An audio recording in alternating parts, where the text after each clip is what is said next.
Take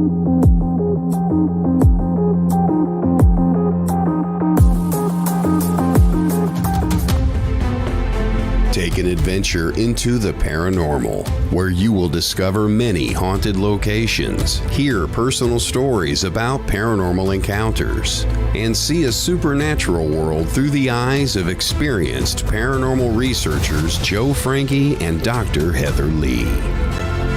Joe Franke is a veteran in the paranormal world, beginning his journey in 1986 as an apprentice, working alongside his mentors, renowned researchers Ed and Lorraine Warren.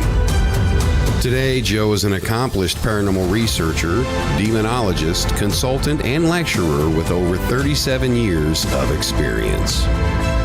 Dr. Heather Lee is the founder of Exploration Paranormal, based out of Southwest Central Florida, with more than 35 years' experience researching and investigating paranormal activity. She is a member of Paranexus, Anomalous Research Association, and the Witches Paranormal Society. Now, your hosts of Passport to the Paranormal, Joe Franke and Dr. Heather Lee.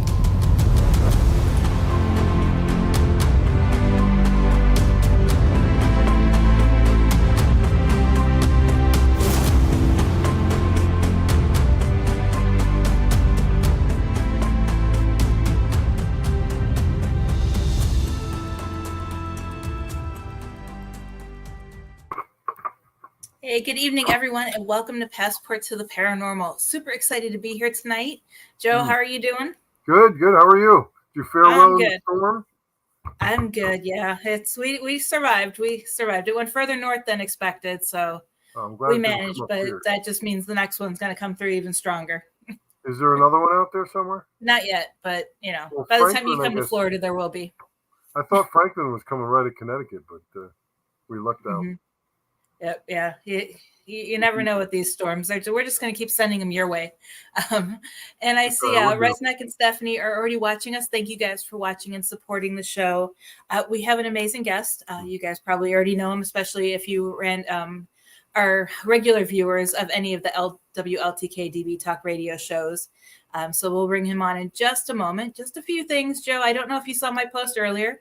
I'm doing some work for Joe behind the scenes while he's handling other stuff. And I always love surprising him. But we will be taking a month off. We have so much going on over the next month between events, conventions, lectures. And also I posted that we are looking for some show sponsors to help bring you guys some more amazing stuff. And I've created a show sponsorship starting at $25. And if we can get 6 monthly sponsors at $25, I figured we would do a giveaway. And since you and I are going to be together in Orlando soon, and you wrote the foreword to my book, we would both sign the copy of the book, and we'll do a drawing from one of the 6 sponsors. So if you guys, that'd be awesome. Yep. If you guys are interested, let me know. I'll make sure I get that information out. I am going to post more information once I have that going. But other than that, anything you want to say before we get started, Joe? No, just to add to what you were saying about taking a month off. I mean, I when you brought it up, I mean, I agree with you. It's just September and October for people like us we're just swamped. In addition to paranormal lectures and appearances, I know I've got 2 weddings coming up, and just a lot of family stuff. So we didn't really want to do it, but unfortunately, it's a necessary evil right now. So hopefully people won't miss us too much, but we'll come back even stronger. Exactly. And I'm working on a schedule, and you and I are talking Tuesday to come up with a little bit more. We have a whole bunch of amazing guests, and I figured you and I could rotate between just you and I chatting back and forth, and then having our guests on the show. So we'll do a full rotation for that coming up. So lots of amazing things happening. Yeah, it's going to be a lot of fun, but we'll prepare. You're much more organized than I am, especially. No. Do you know I have my Exploring the Paranormal show on Tuesdays is already booked through next June? Wow, through June? June of next year. You see, you got your stuff together. I know. Hopefully these people remember that they agreed to do the show. I'm booked through tomorrow morning. I know. That's why I didn't book you, because you would forget tomorrow. Well, that's not my fault. I know, I'm just teasing. But I suppose I should put my glasses on to see. Teresa, I thought it said Tesla without my glasses, but Teresa, welcome to the show. Thank you for joining us. If you guys have any questions, let us know. We are more than happy to talk to you guys, answer any questions. And our guest, as I mentioned, is amazing. It's our producer, actually. So it's Todd Bates. So he has to be here anyway. So we figured we'd have him on the show because he has to be in the background. So now he gets to join in on all the fun. And what's funny is, not what's funny, but he did write a book, and we're going to be talking about that. It's called The Haunted Voice. And I'm going to pick on Joe a little bit right now, because when I mentioned that, Joe's like, I didn't know that. Well, you know. You need to know people, Joe. Talk to people. Talk to people. Yeah, but you don't want to know the people I know. But anyway, before Joe and I get in trouble, go ahead, Todd. You can come on. I'm always in trouble. I'm always in trouble. Thanks for having me. Thank you for Joe, joining. it's okay. It's okay. How you guys doing? I'm glad you escaped the storm. Yes. So it's raining now, but we have rain for the next 2 to 3 days, I think. Isn't it rain every day in Florida? Yeah, but we were like dry before the storm. I think we went almost a week and a half without rain. Wow. Yeah, well, we've had a lot this year. This is the first year that I can remember in recent memory that my lawn didn't turn brown. Mm-hmm. Still nice and green because we've had a lot of rain. But I don't water my lawn because I have a well, and I don't want to run my well dry watering the lawn. But I have to mow twice a week because of all the heat and humidity we've had. Mm-hmm. Yeah, that stuff's grown so quick. It's hard to keep up with. It's driving me bananas. That's why we still rent. The landlord does that. We've got one of those little battery-powered push mowers. It sounds like a drone. It's terrible. Really? It's not manly at all. Yeah, you got to have at least 170 cc's. I was going to say, pull up a sound bite on your phone and just blare it as you go. That sounds like a lawnmower. It's terrible. People look at you.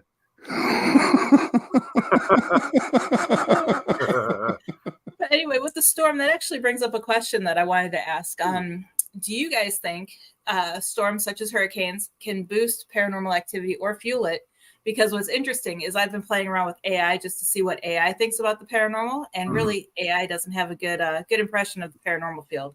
And its exact words were, "There are no ghosts, so a storm can't fuel paranormal activity." Well, so AI don't listen to ChatGPT. There's a lot of controversy I'm hearing about AI, especially in like the movies. Aren't the actors striking or something, or the writers? Yeah, that's because of taking over. But the Supreme Court just voted that AI generated material is not copyrightable. Really? Yeah. Oh, I didn't hear that. Well, that would make sense. I don't know, because it's not really creative. It's AI, which is getting scary. It's creepy. Yeah. Some of these robots, they look like real human beings. Mm-hmm. Well, they've got a movie coming out. I just saw it's going to be in theaters. It's something AI, something control AI, where it reminds me of the movie Surrogates with Bruce Willis. Okay. Yep. Where they took over. These people would lay in these beds and put this little goggle thing on, and then this robot comes out of their closet and goes to work for them, drives, gets grocery, everything, and then comes home. That's what's coming. Ghost robots? Yeah. and then at the end of they pull the plug on the whole thing, and everything, all these cars crash into each other, and everybody just comes out of their houses for the first time in years. And I don't know. It kind of reminded me of COVID in a way, because everybody was trapped and came out. But the way AI is taking over is insane. Some things just shouldn't be messed with. Right. I don't think certain things are not meant to be messed with, like people's brains. Tapping your brain waves into a computer. And yeah, but then how do we know if we can upload our consciousness when we go? Yeah, I mean, that's weird. That's just, I don't know. That could be dangerous. Mm-hmm. Be very dangerous. Yeah. And your question about hurricanes and storms in general in the paranormal, I think before and after a thunderstorm are two of the best times to go. I think it charges maybe the ions in the air or something, but it seems the times I've been out, I had to retire because I'm obsessed with this stuff. Times I went out before and after storms, I got the best results. Right. Yeah, I mean, with all the energy now, I never really thought of it that way, but yeah, there's a lot of energy in the air, and the atmosphere is, like you said, charged. Lightning. I mean, I'm sure it could heighten paranormal activity. And that's why we need to be documenting all that. Was there a storm? What's the weather like? Yeah, I mean, and if you document it, can it be scientifically proven? That's the tough part. It's like it doesn't really matter what we believe. It's what we can prove. I mean, it's like obviously if you're in a court of law, down to that. You got to be able to prove it. That's why you hear me, going off on a tangent about a lot of this equipment out there and stuff. It's like, yeah, it's neat. It's a good theory, but does it really get past the theory stage? Can you prove scientifically that these cat balls are detecting? I know I'm going to get in trouble by everyone picking on cat balls, but it's like, send hate mail to Joe Frankie. Oh, I don't care. I get enough. What about you, Joe? What's your favorite kind of equipment? To be honest with you, I have a couple cameras, recorders, but the best piece of equipment I have is my Sony magnetic tape recorder. It's like 30 years old or so, and I've gotten more EVPs with that. I'm old school. I don't have a lot of equipment. It's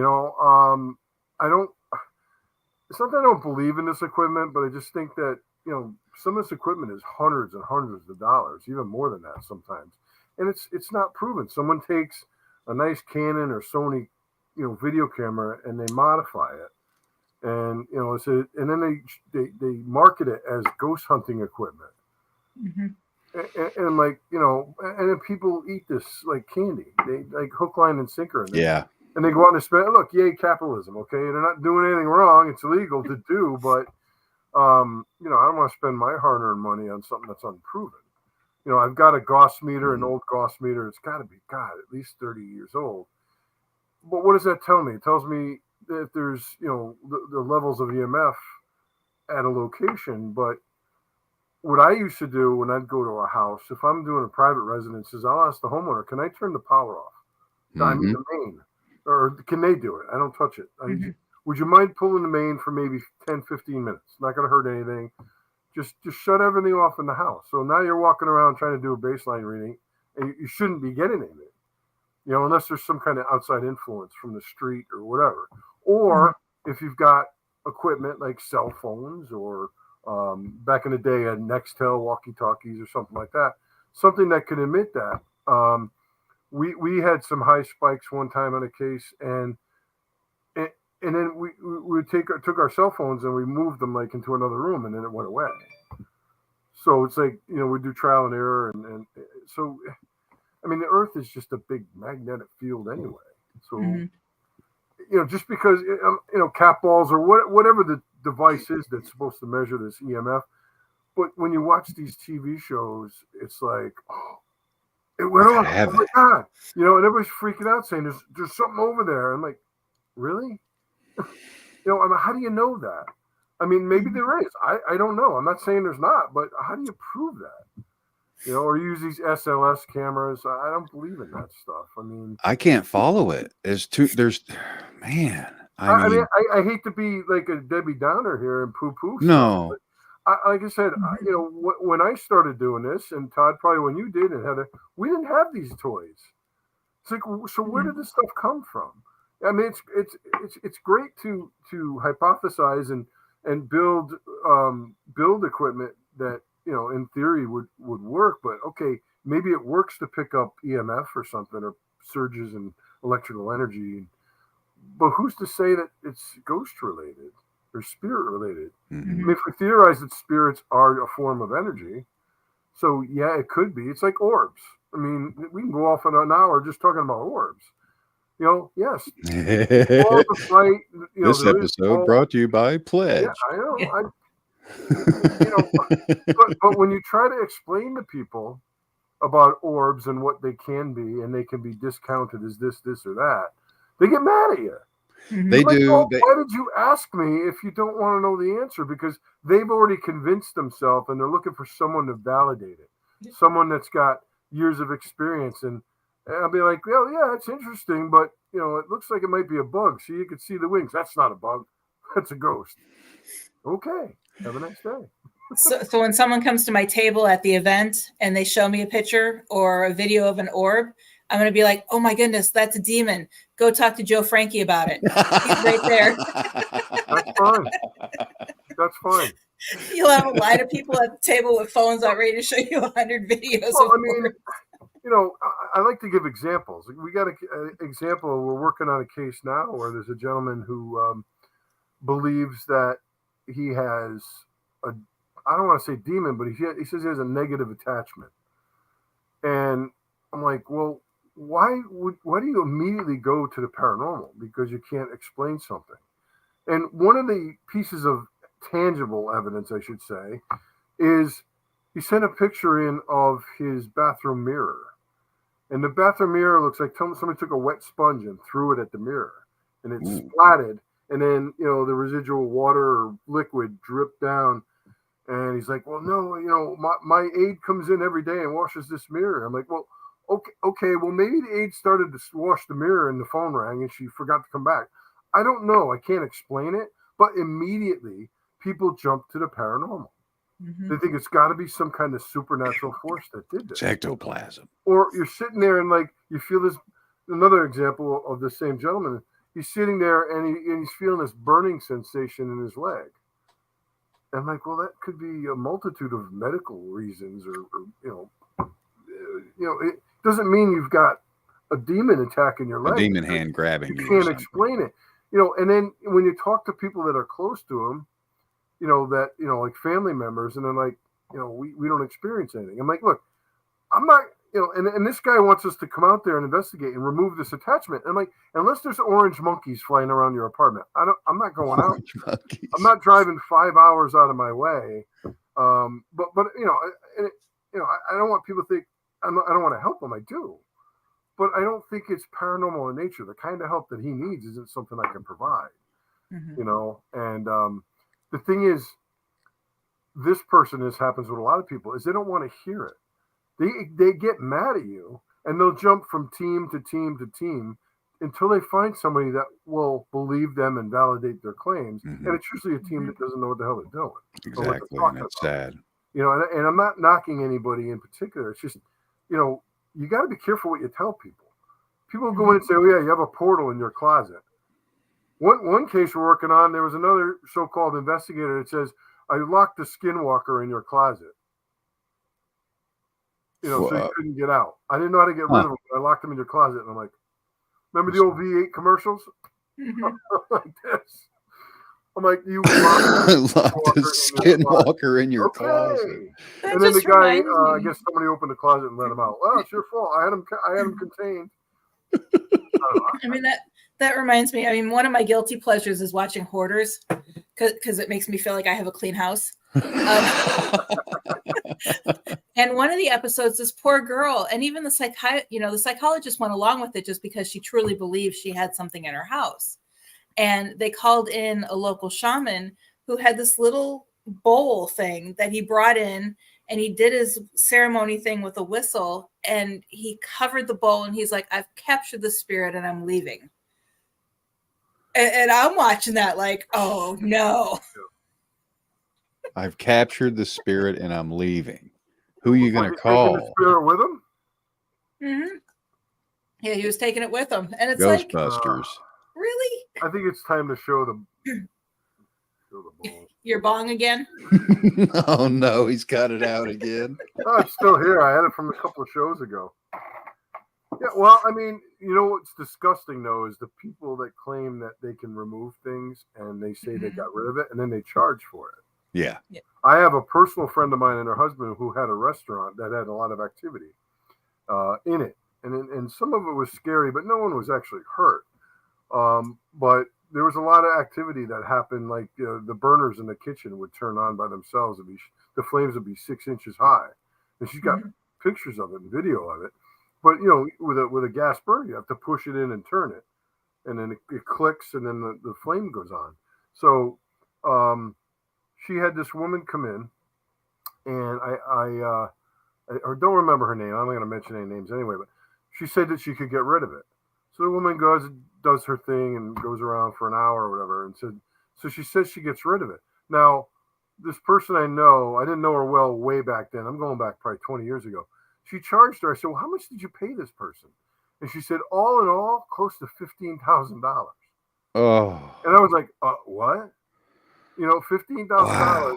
So obviously when the activity didn't stop, or maybe it ceased for a little while and came back, and she contacts the lady back. She's like, well, I got rid of it. You must have did something to welcome it back or bring it back. I'm like, oh my God. And you actually paid this woman money. Wow. I'm like, anybody that's credible, in my opinion, my humble opinion, will not charge anything to help somebody. All right. I mean, that's not. If anything, we give them a few bucks for letting us rummage around their area. It's very frustrating, and I how I get riled up about this stuff. Yeah.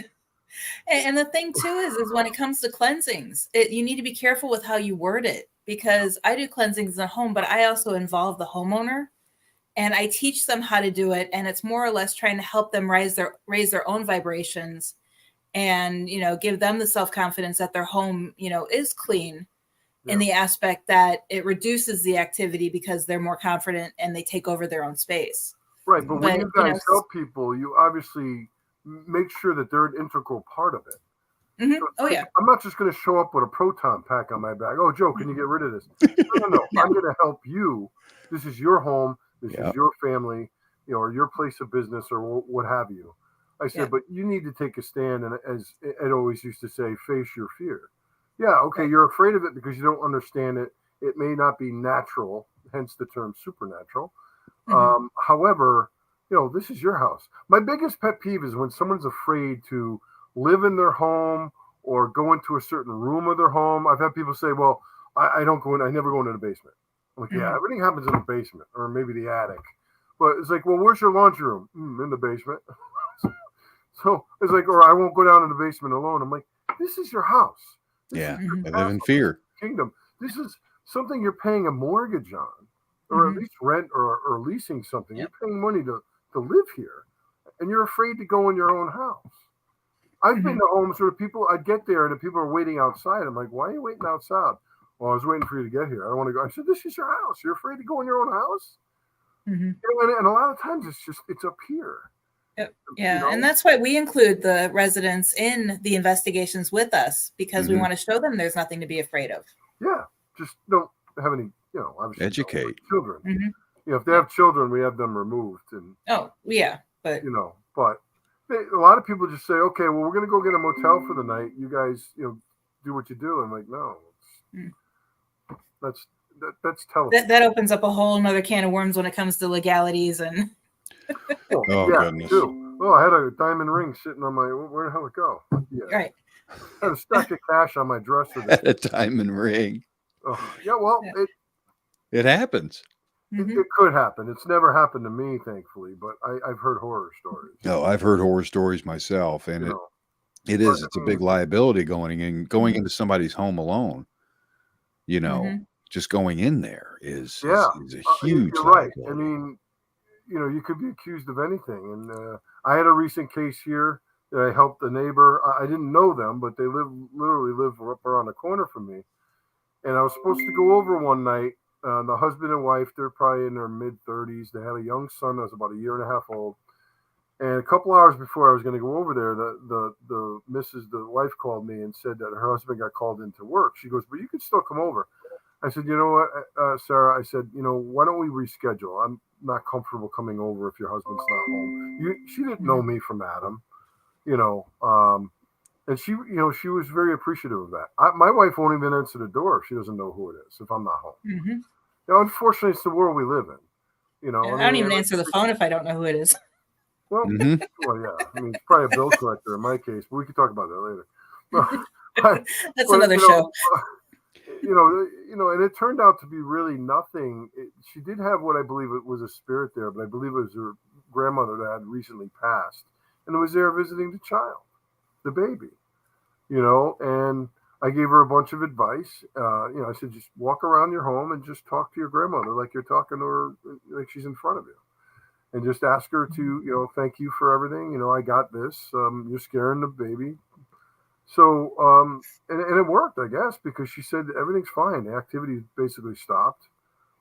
You know, and I didn't really do anything. I just gave her some advice, and she did the work. Mm-hmm. You got to make them do the work. Yes, I mean, that's it's excellent like, advice. I'm sorry, guys. I get wordy here. No, but good it's like, stuff. you know, Joe's soapbox. We'll change the name of the show. He's on a tangent. You give them the tools and the strength and the guidance, and they actually, you give them the confidence. You can do this. I'm not doing anything. You're actually doing the work. You know, and then when they realize that, their fear seems to melt away. You know, and that's our payment, to see their faces and like, I haven't slept like this in months. I'm at peace now. That's the payment that we get. Absolutely. It's immeasurable. It's immeasurable. Yep. Yeah, you can't put a price tag on that. You really can't. And it's priceless. And just to help them, to counsel them, to kind of talk them down because they're terrified, you know, we're their last resort. And they can't turn to anybody. But the problem with it is the weekend entertainment stuff, the Friday night. A lot of these people watch these damn shows, and they think, oh, well, how come you're not doing it like they did there? Well, it's because that took 4 hours. This doesn't. You know, we're going to be here a little while. I'd be as rich as Zach if I had $1 for every time someone said, that's not how Zach does it. Oh, yeah. That's my favorite line. You know, those things raise awareness and so forth. I get it. I mean, when I started doing this stuff, those shows weren't around. You know, you didn't even talk about it. If you told your neighbor, what? You do what? They have no, it was so taboo back then. Now it's readily available. Everybody can go on YouTube, watch some how-to videos that are, some are good, some are really bad. So hopefully they can use their common sense, you know, which is kind of becoming a paid commodity. Common sense, Todd, is it's not common anymore. That's the problem with that. They're going to start selling it in the pharmacy. They'd make a killing. Yeah. You can't get training from television. You can't. By watching these TV shows. Look, some of them are very well done. But if the target of the show is to provide you with entertainment, then entertainment, they're good. But you know, people watch these things and then like, oh, I could do that. You know, I had a guy walk up to me after a lecture one time, and he had his ABC Paranormal shirt on, T-shirt. On the back of the shirt, you guys have probably heard this before. On the back of the shirt, it said "Investigations 100% free." And he comes up to me. They were very nice and respectful, but they came up and like, "Yeah, we're with ABC Paranormal. We do what you do." I'm like, okay. I said, you know, first of all, you don't do what I do. I said, you know, I didn't mean to insult him, and I hope I didn't, but you know, I said, let me give you. I could have just stood there all night and said, let me give you a couple of scenarios. Here's a scenario, blah blah blah. What would you do? I just get this blank look on their face. I go, I don't know. It's like, well, we go to the cemetery with a Ouija board. I'm like, whoa, why would you do that? I don't know. Can't fix stupid. And I hear it all the time with my degree, because people will ask me, you know, where'd you get your degree? What is it about?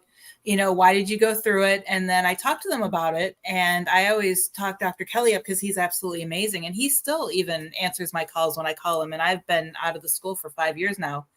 And there, one guy responded, well, I don't feel I need a degree to ghost hunt. And I simply politely, I probably pissed him off because I think he blocked me, but I politely responded, I don't think, I don't ghost hunt. I research. And that's what my degree is for. No, you don't need one to ghost hunt. No. And that's the big difference. Mm-hmm. I like how you put it, Heather, with paranormal enthusiasts. Yep. And it's cool. They're their own bunch, their own niche, their own genre, however you want to do it. Don't mix the two, because somebody's going to get hurt. Somebody's going to get hurt. You're going into someone's home. This is some serious business. This isn't a cemetery with a Ouija. This is serious business. Yeah, I mean, you're messing with people's emotions. Exactly. And their lives. Yep. And people are looking to you for answers because they truly are terrified. And they're trusting you. And then how many times have you heard of a group going in and something happens and they take off? They get scared and they leave. And then I had members of my own team take off once. And it's all stirred up. I had members of my own team take off. Wow. And then they ghost the client. Then they ghost them. They won't return their phone calls. They claim that something happened. They caught it on video, but they won't give them a copy of it. And then, the next day you look up on Facebook or YouTube and they still got their stuff up there. They're still trying to get more cases. And I'm like, yeah. And they're sharing the videos they wouldn't share with the client. True. Yeah, but I mean, something will happen. There was a case out of Rhode Island where this team was in there investigating, and they said that a can of caviar was sitting on the counter and the can just exploded inexplicably. And I'm like, okay, were there any witnesses to it? Well, no, we heard it. I said, did you have a camera on it? A video camera? Was it recorded? No. Did you take photos after? It didn't happen. Yeah, if there's no evidence of it, then it didn't happen. I said, maybe the thing overheated and exploded, but that doesn't mean, and that was the only thing that happened, but that's what scared them off. And they wouldn't return the guy's phone calls. So finally, I got a hold of the woman that was the case manager because she quit. She was disgusted with the way they did it. And I said, well, I'm trying to help this family. Can you give me some information? She told me everything, because she wanted these people to get some help. The guy sent me, maybe 50 videos, and most of them were dust orbs, and some of them were like light rods. But you know what it was? It was spider web. In the light of the infrared camera, the spider web was just like moving around, and I'm like, that's just a cobweb or a spider web. And I just couldn't believe that these people actually thought this was evidence. I don't know. But then I said to this woman, I said, well, I think it's a great thing that you got away from these people. I said, but do they still have their site up? Oh yeah, they're still doing cases. I said, no, what they should do is close down all their accounts and go stick their head under a rock. I said, because they're an embarrassment to themselves and to, the good people out there are trying to do good work. I just get fired up about stuff like that. I mean, my sense of humor, but stuff like that just adds that all reminds me of more fear. Right. And that reminds me of a topic we brought up yesterday. Is one question that we had discussed on the show that I had last night was with the way the paranormal is going, and you have a lot of these amateur teams and the thrill seekers that are going out and, wreaking havoc with trying to do residentials. The government eventually is going to have to step in because this is harming people. What do you guys think of like almost government oversight? Like, like you have to register as a massage therapist, having actual paranormal teams register and get certified, and, educating the public that, hey, you need to make sure, you need to check X, Y, and Z before you let them in your home like you would an exterminator. I think it'd weed out a lot of dirt bags. I mean, they can still go do their own thing at like Waverly or, anything like that. But, as far as residentials, it's serious business. I mean, it really is. And it, if you look at the other communities, if you look at the UFO community, they have regulations, they have rules, they're organized, there's less drama. You look at the metaphysical community, they're funded, they're good, they're quick, they have organization as well. You know, you look at the ghost community, we're here, there, bam, bouncing around all over the place. You have these people, and there's no place to put them. There's no there's just so much going on with it. It's so disorganized that we're even splitting from each other. You've got the para-unity side, then you have it's crazy. It's a huge clique. On para-unity. Yeah, I Oh, don't even know what that means. Para-unity. oh, I don't. I mean, I know what It they means mean I by have it, to support you even though you're stupid. It makes me laugh. Sorry, It's send tough. the hate mail to me. You guys know where to find me. I mean, look, if somebody wants to do a public ghost hunt or something, I think that's fun. It's for fun. Okay, we got this abandoned building, or maybe it's a restaurant or a hotel that's alleged to be haunted. But I mean, you can't converge on the place with 50, 100 people and do an investigation. I mean, but it's just for what? It's a money-making thing. Look, I mean, it's not against the law, but kind of makes a mockery out of the work that we try to do. When someone's in their home and they're having something happen and they're scared, you'd think you'd want the best person for the job out there, not just some thrill seeker that's looking for something to put up on his YouTube channel. Most of the stuff I've gotten over the years, I have nothing but my own Facebook page. I'm working on a website, but Heather, you got to help me with that. But I gotta help you with your book. I know. do everything for you. You don't pay me enough. I'm pacing myself. Oh, okay. Pacing myself. I'm pacing myself. All right, we're gonna work. We're gonna finish that outline. I was gonna say, do you realize in the last week I've created 15 journals for people to buy and also finished a book? That's bragging. Good for you, Heather. Good for you. And here's Joe still working on his outline. No. Look, if I could get up in the morning, brush my teeth, and take a pee, I'm not proud. I'm amazed. Remember how to tie your shoes.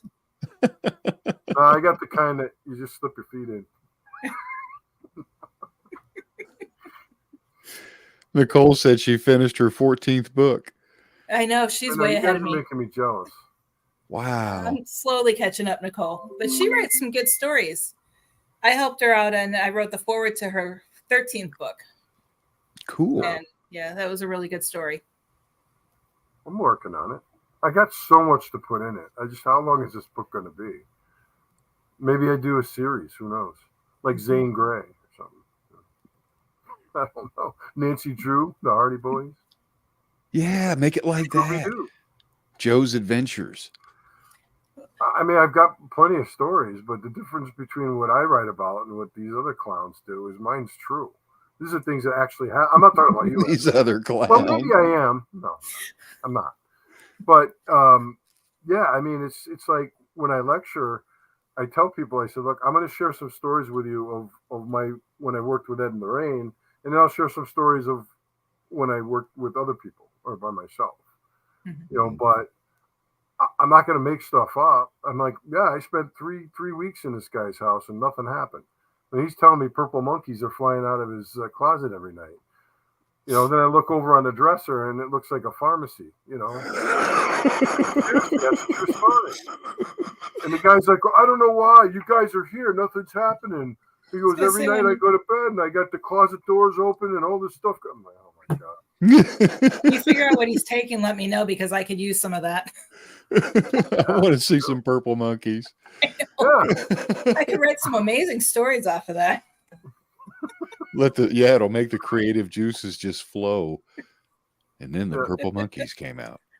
Well, I mean, it's like you make all these outlandish claims and, you don't want to make fun of him. I mean, maybe he really is seeing purple monkeys, but they're not really there. You're seeing something that's not there.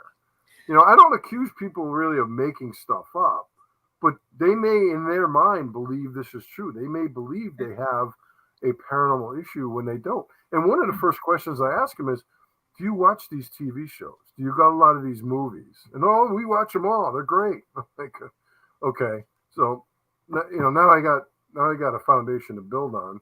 I'm like, see, now that would make a great story is if he believes enough, because I mean, their pain is real. I get that. And I'm not trying to make light of it, but in this field, we got to have some fun, but he's so focused on these purple monkeys that what if he self-manifests it in the form of a tulpa? Bingo. And he really does have Yeah. purple monkeys running around his house eventually. Well, then capture one and we'll be millionaires. like the poltergeist phenomenon too. Mhm. A lot of that is stress generated, perhaps, or there's all kinds of different. Psychokinesis. Mm-hmm. Yeah, Yep. self. I think there's a lot of self manifesting out there. And the thing is, you try to explain that to people, and like, no. I'm like, well, if you know more than I do, what'd you call me for? They disagree with you. They'll just say, no, that's not it. It's really happening. This. And then you look over at the spouse or the kids or whatever, and they're like, oh, they're nuts. I don't see anything. I'm like, all right, well, no, they're not, they're not making it up, but look, have you had a full psychological workup? Right. I mean, we require and it's so that. hard not to sound cocky when they say, no, you're wrong. And it's like, okay, 35 years in the paranormal field and we've done how many cases? You're right. I always say, be it's kind, tough. be gentle, and be humble. Stay humble. Mm-hmm. It's like, look, I never would profess to know everything. That would be totally irresponsible and egotistical of me.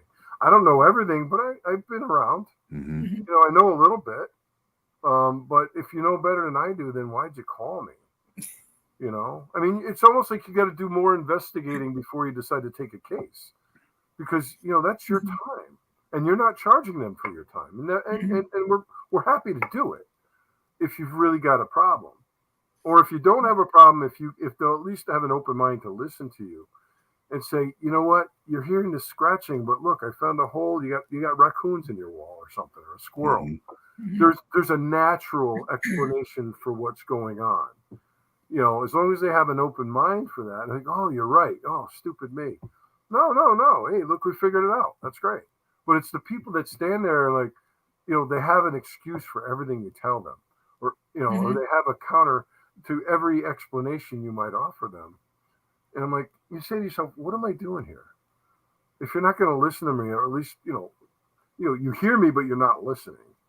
They've already made up their mind. Like you said before, well, Zach said this. or on this episode of, Ghost Adventures or whatever show. And I'm like, well, that's not reality. Yeah.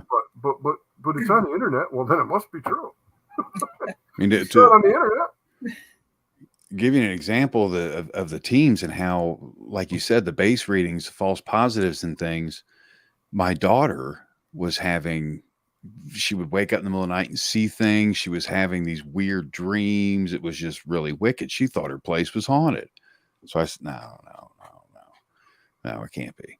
So I called my buddy here local, and he's been doing this stuff since the 90s. He goes out there, and it's, lo and behold, make a long story short, it's the refrigerator. The EMF the refrigerator was probably 1970 something. It was old and putting out God knows what.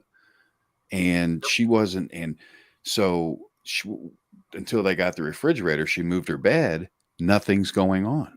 It all stopped. She's not seeing these things. She's not having wicked dreams. She's not feeling sick anymore. All that because of what the refrigerator was putting out, which the way the house was built, the fridge was here, the bed was here. Yep. So they were real close to each other. How high were the readings, Todd? Do you remember? Oh my goodness, they were off the charts. These things, he went in there. I don't remember the actual readings, but he used a tri-field and it pegged. It pegged. Yeah. And that's a perfect example. The big I had compressor. a similar case, but it was a microwave putting out like 80 milligauss. And like, oh my God. Of course that could cause problems. Yeah. Yep. But, unless you have that knowledge, I mean, yeah, we can have these tools, but if you don't understand what they do and how to use them properly, then they're no use to you. Mm-hmm. How many of you guys out there don't read instructions? I know how to do this. I'm a man's man. I can do this. Bad about that. They're going, you're not doing it right. Read the instructions. I got this.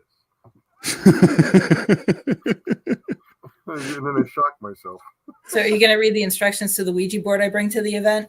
Oh, yeah. You know what? We should have a... No, I'm going to say. I would say we should have a... I said we should do a live seance during the presentation. I mean... They're interesting. We could do it safely. Mm-hmm. But I know one person who'd crap his pants if we did. What's that? I said I know one person who'll crap his pants if we did. Who's that? Your partner in crime who will be coming to the event. Oh, well, we won't talk about that. In Florida, we will. I know. Yeah. Yeah, I know Dana last week said that if we do it, she wants us to record it. We can. Well, I mean, we can do that. All right, Todd, are you going to the Phantasm? Oh, I wish. I wish you were going. I thought you were in Florida for some reason, but you're in Illinois. I was. I lived there for almost 6 okay. years, but moved back up here to escape the humidity, only to go into the humidity. So I really didn't escape it at all. Okay. I miss it. I miss parts of it. Mm-hmm. Yeah. Well, I mean, Heather, we could do stuff like. I mean, we could do. It's too late to put a panel up, isn't it, for something like that? No, I could talk to Bill and get us in. Maybe we could do a panel on divination practices. Okay. And Ouija board, and what do you use? Divining rods and crystals. I use pendulums. I actually have pendulum boards that I use. I can learn from you because I know of them, but pendulums and stuff, I really don't know how to use them. To be honest with you. Mm-hmm. They're interesting little pieces. I know enough to keep me out of jail, but yeah, I'm smart enough to not play with fire, not play with things I don't understand. Mm-hmm. Yeah, and Nicole, if we do it, I will record it live and share it. We could do it live, yeah. Mm-hmm. My dad made a tripod for me to put my phone on to record the panels while we're doing them. Oh, cool. So I just got to clear all the crap off my phone so there's enough memory on it. I mean, then there's that. with all the fun that we have, we could, like even with this program, I want it to be educational. I mean, we want to educate people that will listen. The thing is, Joe, I don't think a lot of people want to listen. They don't want to take the time these days. This generation that's here is so fast and now, and they want it now. It has to be now, and it has to be filmed. It has to be, there has to be a crew. And that's not how it is. You're right. No, they don't have patience anymore. People today don't want to put in the 37 or 35 or 40 years. They want instant notoriety and fame, and they don't care whose coattails they have to ride to get it. And, yep. They want to. And it's sad. So we didn't have social media way back in the day. The internet didn't exist until what, 1995, 6? Is that when the internet came out? I mean, we didn't have any of that, and we had Polaroid cameras. And I'm dating myself now. It's one of the first cameras I ever used was a Polaroid. Yeah, it never captured any orbs, just saying. I mean, it just didn't. But, film. I don't know, I just shake my head. I call them thrill seekers. That's, or enthusiasts or whatever. And there's nothing wrong with that if you're not misrepresenting yourself to get in someone's house. And now you're like, then the stuff hits the fan, something does happen that you can't explain, and you soil yourself. And you run out of the house. Or exactly. I've had people say they couldn't get out of here fast enough, and I haven't heard from them since. And that was like 3 weeks ago. And they won't return calls or emails or whatever. But yet, you go on their podcast and they're still, taking cases and stuff. Yeah, they're not learning from the mistakes they make. They're not, because they don't want to learn. Right? They already know all the answers. They know everything.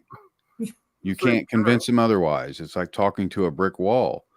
And my goodness, I know my kids are millennials. I know. So, I mean, it's tough. It's tough because they live in that electronic world, that digital world, to where it's so instant. The gratification is instant, like you said, and it is. It's hard to get through their heads. And I wish that they would just grab onto a veteran researcher and just talk to him for a half an hour. Hey, what did you do back in the day? How did this start? Who are these people? They don't even understand they call them Class A's, and they don't even know where the hell that originated. Right. You know, they don't understand the pioneers that came through and brought it over here. Mm-hmm. You know, to begin with, back in the day, it's all. Oh, did you hear that? Did you hear that? Mm-hmm. You know, it's Right. that all night long, and that's frustrating to me. It's like, shh, quiet. Mhm. You know, we just sneak quiet. You know, and there's a time and a place for fun. Absolutely. My God, this field, we're dealing with dead people. Of course, it's going to be a little depressing at times, but have a little fun, but be serious when you have to be too. Mhm. And be respectful. Absolutely, respect is key. You know, I mean, you know, we learn differently than people are learning today, and we want to educate the people that want to listen to us. You know, and I say, listen, I come from a Roman Catholic background and religion, but I respect all other religious beliefs. You know, you may have learned a totally different way than I do, but you reach the same goal.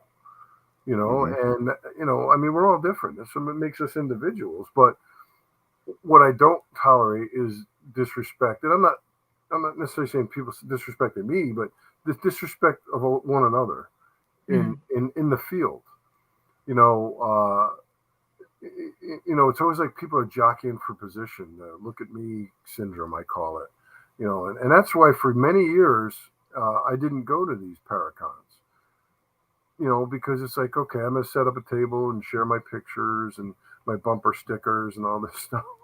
I just, but when I started doing them, I said, wow, these are fun, and you're meeting people with other ideas, and you're learning from them as much as they're learning from you. And I'm like, wow, I should have done this years ago. So I kind of had the wrong idea about them. I had it made up in my mind that they were just for show, and now I actually enjoy them. And when you go to those events, the people there want to learn. Yeah. Right. And there are a lot of good people like us that want to do good work. Mm-hmm. You know, we're certainly not the only ones, but they kind of get lost in that, what I call this big noise of, paranormal researchers. And that term's just thrown around like, it's so loose now. It really is. On the camera. I'm a paranormal researcher now. Those are people that kind of get in trouble. And I'm not talking trouble with the law. Well, they might if they're breaking into abandoned buildings and trespassing, but they get themselves in trouble spiritually. You know, if they do stumble upon something and they're not prepared to deal with it. Yep. You know, I mean, okay, it's like, all right, you went into this person's home. There is something there. Now, what are you prepared to do about it? Yeah. What was your goal? Just to get something on camera or film or audio, and then take off and ghost them, and then use that, for your personal gain or monetary gain, which I think is disgusting. But for more likes, for more subscribers, stars, whatever. I don't know what is stars. I don't know what that means, but I'm old. What do I know? And what they don't understand is the networks aren't looking for people to reach out to them for shows. The networks are documentarians and the network television shows, they're actively watching social media. Yeah. And they watch how people present themselves. I know when I've been reached out to, be in the documentary, they loved how we presented ourselves. And we weren't, in your face. It was just, here's what we captured, here's what we did, and here's how we suggest you should do things. And we were more about educating people than, in your face type of thing. And, they're watching. And when these people go out there and do the yelling and the, what they see on TV, that's not what these producers are looking for anymore. No, but it is, at the end of the day, it's about ratings, because ratings equates to dollars, and that's where you get the entertainment. Look, if it's for entertainment purposes, then say it is. Yeah, it's about selling ads. Say it is. I mean, people love this stuff. I've had people approach me and say, Joe, I love what you do. I'm fascinated by what you do, but I would never want to be a part of it myself. I had someone ask me 2 weeks ago. They said, by me coming to this lecture, I'm not going to have anything follow me home, am I? I'm like, no. As long as you don't touch Annabelle. Yeah. Well, Annabelle, all right, she's back there. She's well, like you said, a lot of these shows are made very well. Yeah. They're very well put together. I mean, I narrate one of the things, but yet I don't see them taking the hours and hours and weeks sometimes it takes to build a case, work a case, get to know the client, do more than one investigation, go back and forth until you reach some kind of conclusion so you can share it with them, for crying out loud. These people are lost. I mean, some of my past clients I've had, my goodness, they and you've got to be careful with them too. You've got to interview these people extensively. You've got to ask questions. You've got, because you're taking care of yourself too, and the team. You know, some of these people are shit crazy, and you're going into their home. We had a guy come after us with a shotgun one night, for crying out loud. He said, "You guys can find ghosts, but you can't find my cat." Drunk off his keister, and because he was, and of course you pull the team out in a case like that. But you don't know what you're going to go into, and a lot of these enthusiasts are going to get they're going to crap down their leg. You know, they're going to come to a point where it's not safe. It's just not safe, and hopefully, I don't know. Hopefully, it just kind of balances out, and they go do their thing, hunt, whatever they do. I just, the whole field has been tarnished, in my opinion, and I'm hoping it comes back together, but it's been tarnished in a way to where it's almost hard to repair. I mean, it would take, out of control. Yeah, it's way out of control. Beyond the point of, no return, but I mean, it's just too much money in it. There's too much money in the industry. I mean, I'm broke because of it. I don't charge people. I mean, and people that can't even afford to pay my expenses, I'm like, say, well, I'm not coming then. We find a way. Yeah, you find a way. I mean, I am not a rich man by any means, but, one thing that I have is my integrity, and that's not for sale. It's not for sale. I've always said that. My dad taught me that. It's like I have to wake up in the morning, look myself in the mirror, and I have to like what I see. How many people can say that? Yeah. How many people can say that? They'll make up evidence. They'll fabricate stuff. I mean, I could lie with the best of them if I wanted to, but you get caught faking one piece of evidence or lying once, there goes, 37 years of integrity down the drain? Right. You'll never get that back. No, you You'll never can't. get that back. So why risk it? If somebody asks me a question and I don't know the answer, I look at them and say, that's a good question. I don't know the answer to that. Let me look it up, or let me find out, or let me ask a colleague of mine that may know. I'm not afraid to say I don't know, but some people are. They're know-it-alls, and they have all the answers, and somehow convince and lie and cheat their way onto a TV show or something, and then they're famous. Yeah, they make the rabbit hole even deeper. All over the place. Oh, I was on the Travel Channel show, blah, blah, blah. I'm like, so what? Never heard of you. Who the hell are you? Exactly. So what? I got a face for radio. We all know that.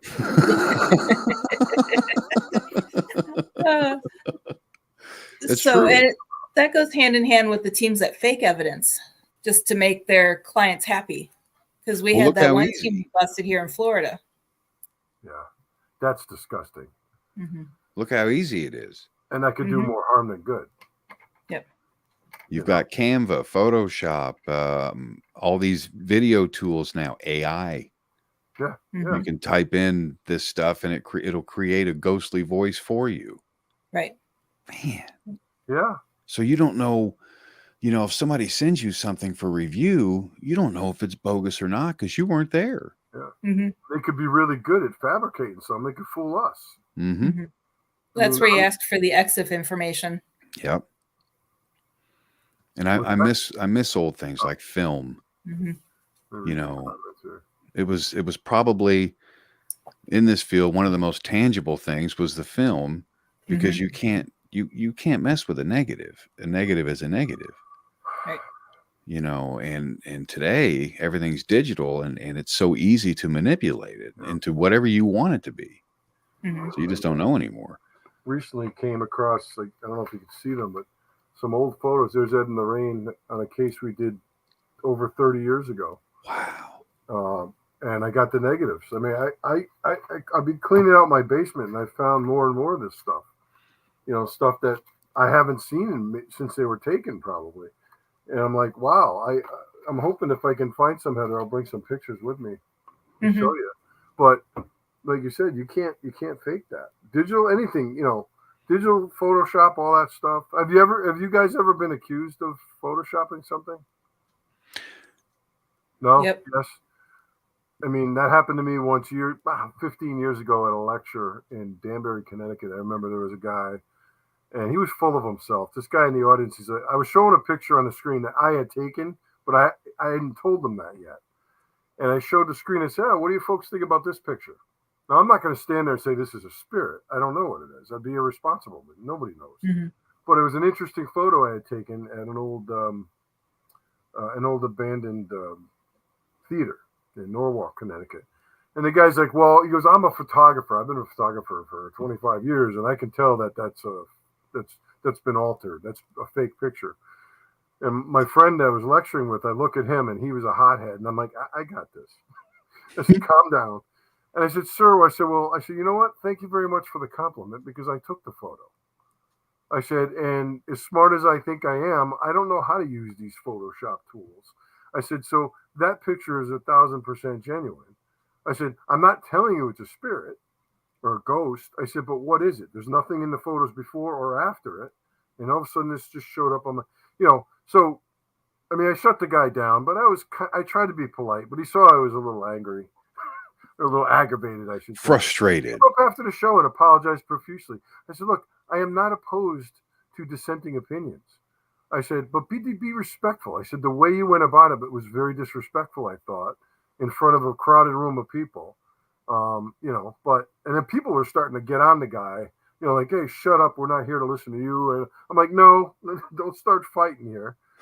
But, I didn't appreciate the way he asked it. I said, "If you have a different opinion, that's fine. I respect that." I said, "But respect me and respect mine." Hmm. So, I mean, that was really the one and only time I could think that something like that has happened.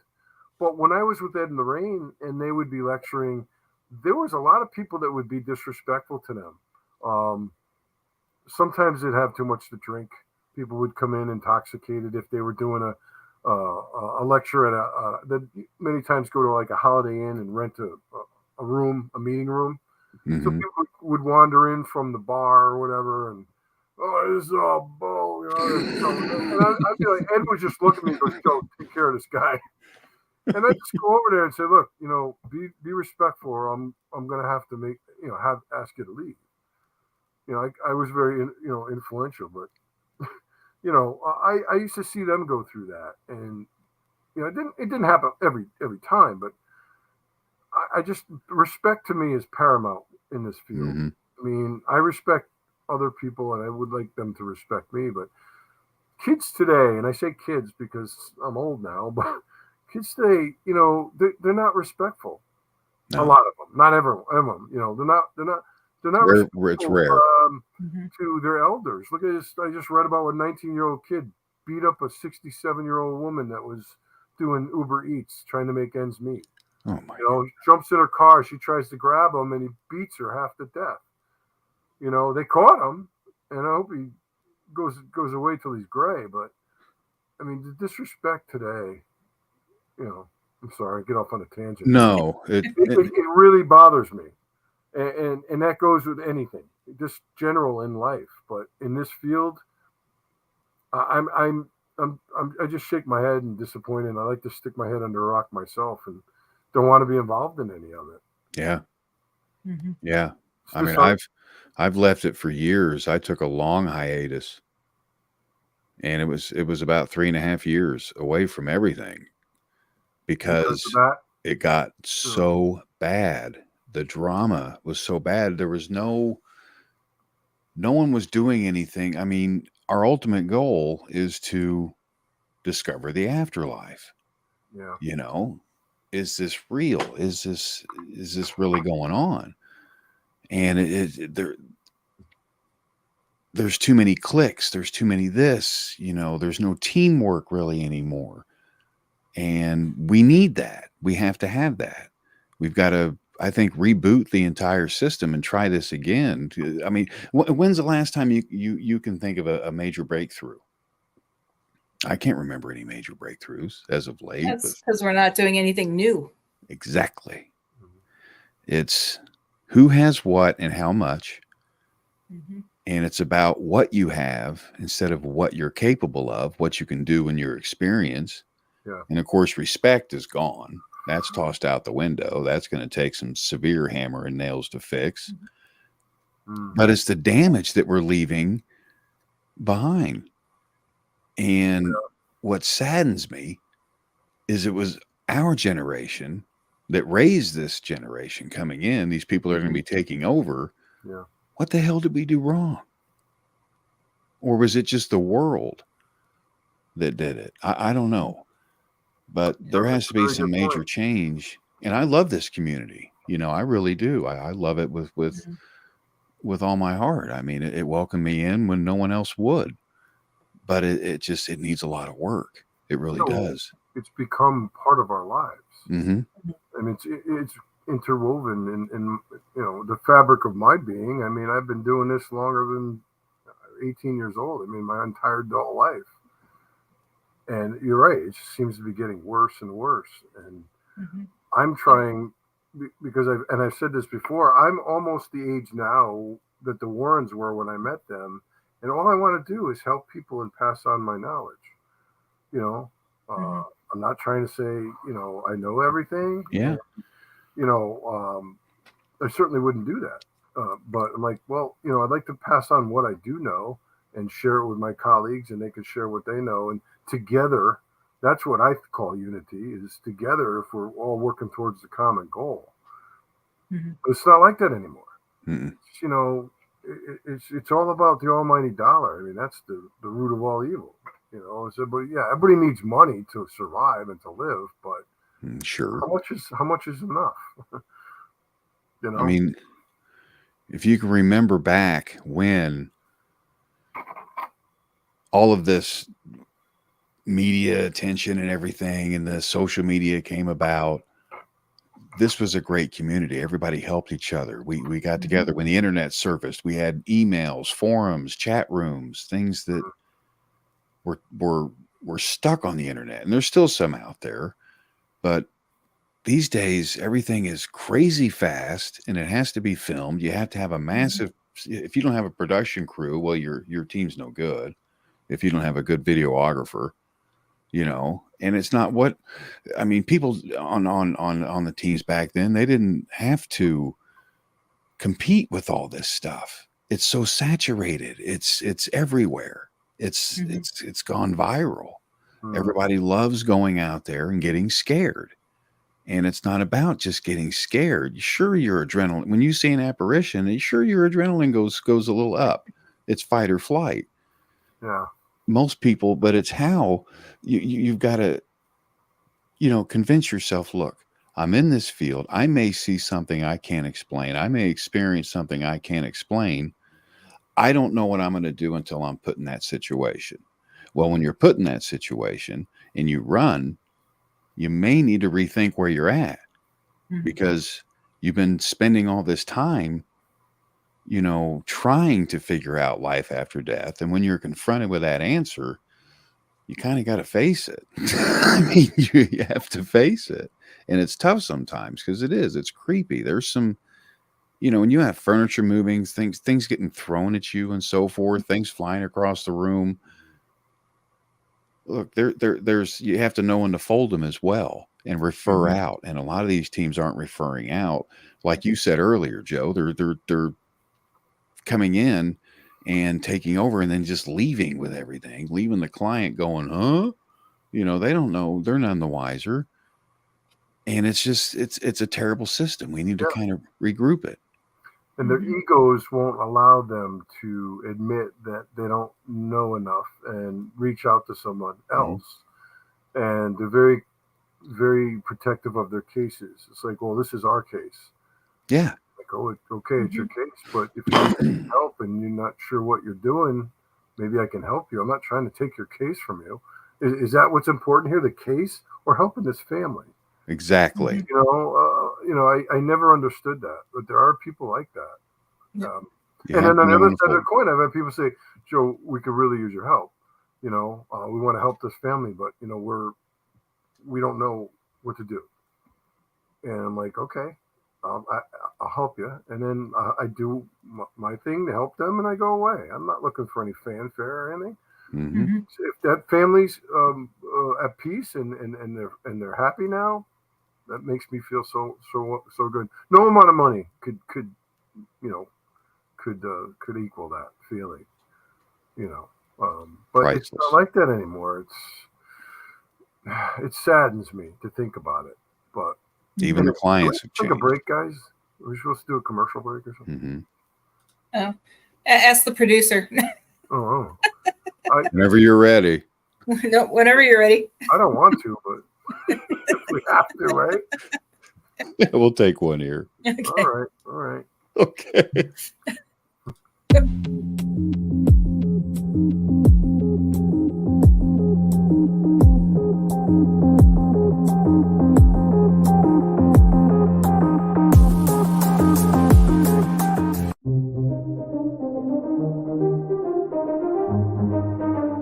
Looking for a unique paranormal experience? The Haunted Rock Island YMCA Paracon, October 7th, from 10 a.m. to 6 p.m. is just the event you're looking for. You will have the opportunity to investigate the Haunted Rock Island YMCA with ACG Paranormal.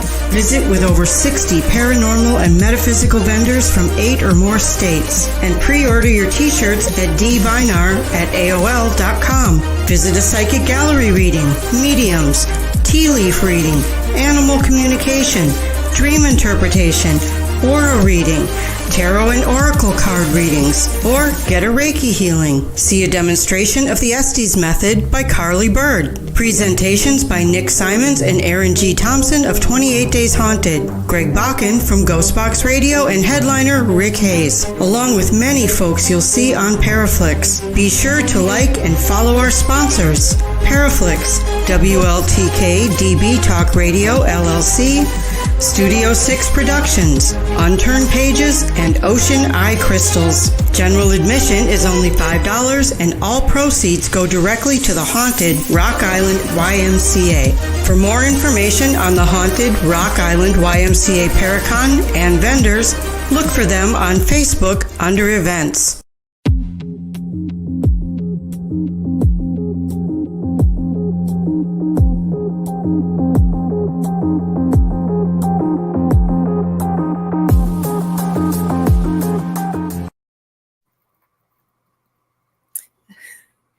Welcome back, everyone. Oh, That was needed. I was eating my lollipop. You And got I your feel bag my of water. lollipops? I do. Yeah. See, and I have my candy dish I filled wish I with could share them with you. Reese's Bats. Oh, nice. Reese's Bats. Really? Oh, Look at well, the you got little your boot. Halloween stuff out already, huh? Oh yeah, I've fully decorated for Halloween. Yeah. Well, this is My kind little- of my Yeah, Sherry got my October. Halloween / lighthouse room. Oh, I that love my is lighthouse. so cool. Mm. That's neat. And we have decorations throughout the whole house. Good. Because tomorrow's September. To me, that's kind of Oh, that's free right. opener. September Mhm. 1st.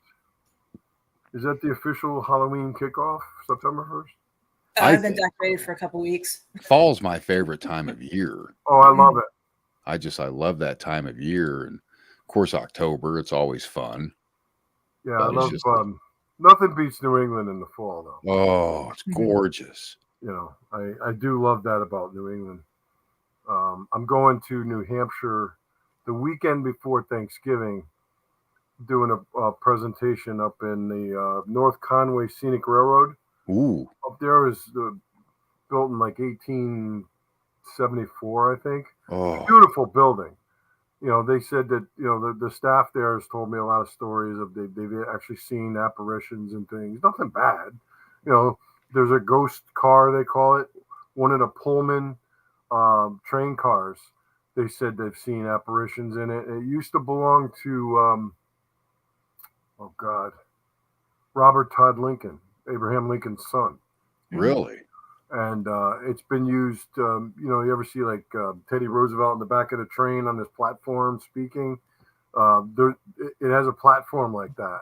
Oh, So wow. we sat in there for 2 or 3 hours, my wife and I, with the gentleman from the railroad, and just chatting. I put some recording devices out and everything. Didn't get any evidence really, but a couple of weird things happened that were kind of unexplainable. But didn't rush to say it was a ghost, but it was fascinating. And then the next day before the lecture, the next day was a Saturday. It was a beautiful sunny day, and they took us on a 4.5 hour train ride through the White Mountains, through the Presidential Range. And it was beautiful because all the leaves were down, so you could see the white caps in Mount Washington and Mount Jefferson. It was just beautiful. It was 4.5 hour round trip. Wow. Train ride. And we were in one of the dining cars, and it was beautiful. It was just amazing. Just the history behind it. And so I learned a ton about that. So, and then Saturday night when we got back, there was a golf course next door that allowed them to use their big dining room, and had about 100 people, and did a presentation for them there, and it was just fascinating. I just love to do this stuff. Mm-hmm. The history. Just the history. I'm a big history buff. I love it. Anything that has to do with history, because I just soak it up like a sponge. There's so much of it. That stuff is a lot of fun. I mean, it's not always about ghosts and everything. It's just about the history of the building or the land. The land, but they had some interesting stories. So I brought a couple of the employees up and let them tell their stories to the audience of what they saw, or whatever. And when we were there, they had all the radios were charging, and a couple of the radios while we were there clicked. Like, you could hear the repeater, and the guy from the station was like freaking out because like that's never happened before. Ooh. I said, well, maybe there's people. I said, are there any employees that have radios that they take home? And he's like, no, they're all here. And I'm like, well, maybe there's somebody's cutting into your frequency or something. I'm just looking for all kinds of natural explanations. 98%. And I'm sure it was, but he was just freaking out because he's like, I've worked here for like 12 years. That's never happened. I'm like, well, maybe I have that effect on him. I don't know. It's the spirits attached to you. Possibility. Nobody wants to be attached to me. Not even you. But that was so much. That was we're going back this year. We do the weekend before Thanksgiving because they have to wait for their fall foliage season to end because it's a huge tourist attraction. And the full every day they have trains to go through the mountains if people see the foliage. So we had to wait until after that was all over with. So like the second or third week of November, which worked for me because Octobers are usually our busiest time. So that's fun. Mm-hmm. It was like a public ghost hunt. Yes, because you love those. Well, no, I don't mind them. It's just that, I mean, do you guys not agree? You can't do a proper investigation with 50 people around. A little tough. No, I mean, all the flashes and it goes from floor to floor, and you learn about the history of the place. Like one place I want to visit is the Whaley House out in where is that? San Diego. A buddy of mine used to run tours out of there. Oh, really? Yeah, I've heard a lot about it and seen the stuff on television, but I've never been out there. Yeah, it's Alcatraz, pretty active. My bucket list. I'd like to see. But who knows? I mean, it used to be a gallows, I guess, and could there be energy? Yeah, sure there can, but who knows? Yeah, the whole history of it is awesome. Yep. There's so many great places out there, and a lot of them we can't get back into anymore, but some of them they charge so much these days to get in there, it's ridiculous, and you don't know if that's all hype or what. Or I've heard tales of certain locations that have people hiding in there during these paid investigations. They hide in there and try and scare them and stuff. So you never know what you're going to run into. It could all be crap out there. We don't know. I don't know. It's like the St. Augustine Lighthouse. They charge $5,000 a night. Son of What? And when you ask, they're like, we were on ghost hunters. Who cares? Do you serve breakfast or dinner? I know. Do something for $5,000. Are you kidding? It's That's $5,000 crazy. a night. That's what they told me when I reached out to them to do a book signing. I want to do a book signing and a paranormal investigation after. And they So said it's people- $5,000. So people approach them to investigate the lighthouse, and it's $5,000. Yep. That's And why they nobody get really that? investigates it. Yeah. And they- Some and people they- do. But I know Philip, That's a he lot comes of down money. and he knows the person who runs the tours. No. And he actually will go into the basement. And he's been told as long as nobody's down there, you can do something, but not a full-blown investigation. So he'll do some quick photos and EVPs and videos if nobody's down there. But to do the whole location, it's $5,000 a night. I don't want to buy the lighthouse. Yeah. What is that? A down payment? Yeah, no. See, on principle alone, I'd be like, you're crazy. I'm not interested. I mean, I love lighthouses, and if they're haunted, that's a bonus. But I'm a big lighthouse aficionado. I love lighthouses too, but if I'm going to pay $5,000, it better be a timeshare. No. You better let me spend the night in the lighthouse keeper's home. Well, Exactly. that's like a month's rent. Yeah. Even that, $5,000. Wow, That's a lot of money. that's crazy money. And they're making it hand over fist. Well, I mean, yeah, if they can get it, God bless them. I mean, it's not illegal, but it almost sounds like it should be. $5,000. It keeps a lot of good people out. Well, it does. You know who pays that are the networks. Mhm. They want to do a filming there. They got the money. Well, here comes the film crew. And that's the thing, is it keeps a lot of great people out. There's so many great researchers out there, great people that are in this field. And I mean, I can't come up with that kind of money. I wouldn't pay that kind of money. Yeah, I couldn't. I wouldn't pay it on principle, even if I was wiping my butt with 50s. I wouldn't. Right. It just doesn't make any sense. It's just, that's astronomical. It's a deterrent. It keeps people away, I think. Have you ever heard of the Mark Twain house? Yeah. In Hartford, Connecticut here, we have the Mark Twain house, a beautiful piece of property. I haven't been there in a number of years, but years ago, they would not allow investigations because a couple of his children passed away in that house. That doesn't mean it's haunted, but it's just a fascinating, just the history of it is, the bed with cherub end posts that Mark Twain and his wife, Samuel Clemens and his wife actually slept in, is there. And I remember asking on a tour once if they allow investigations. I mean, I'm probably like 25, 30 years ago.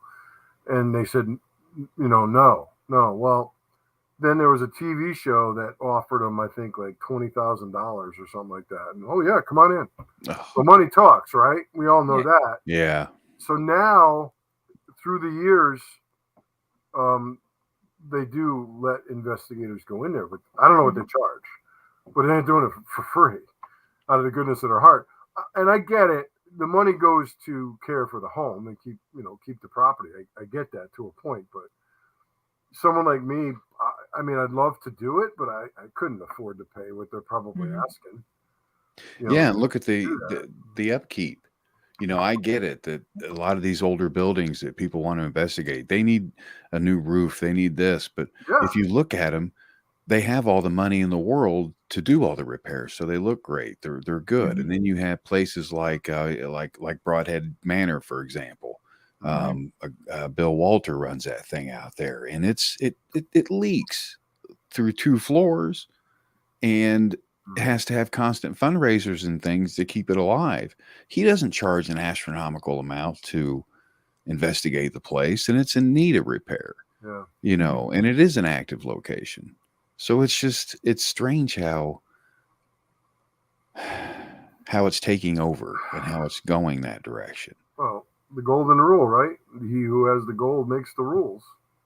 But unfortunately, I was kind of disturbed by that, because I that's one place on my list I'd really like to investigate, because I loved Mark Twain, and he's got a rich history here in Connecticut, as well as other states like Missouri. But I mean, I'd like to go back there. I mean, I don't know what the admission is, but it's well worth it.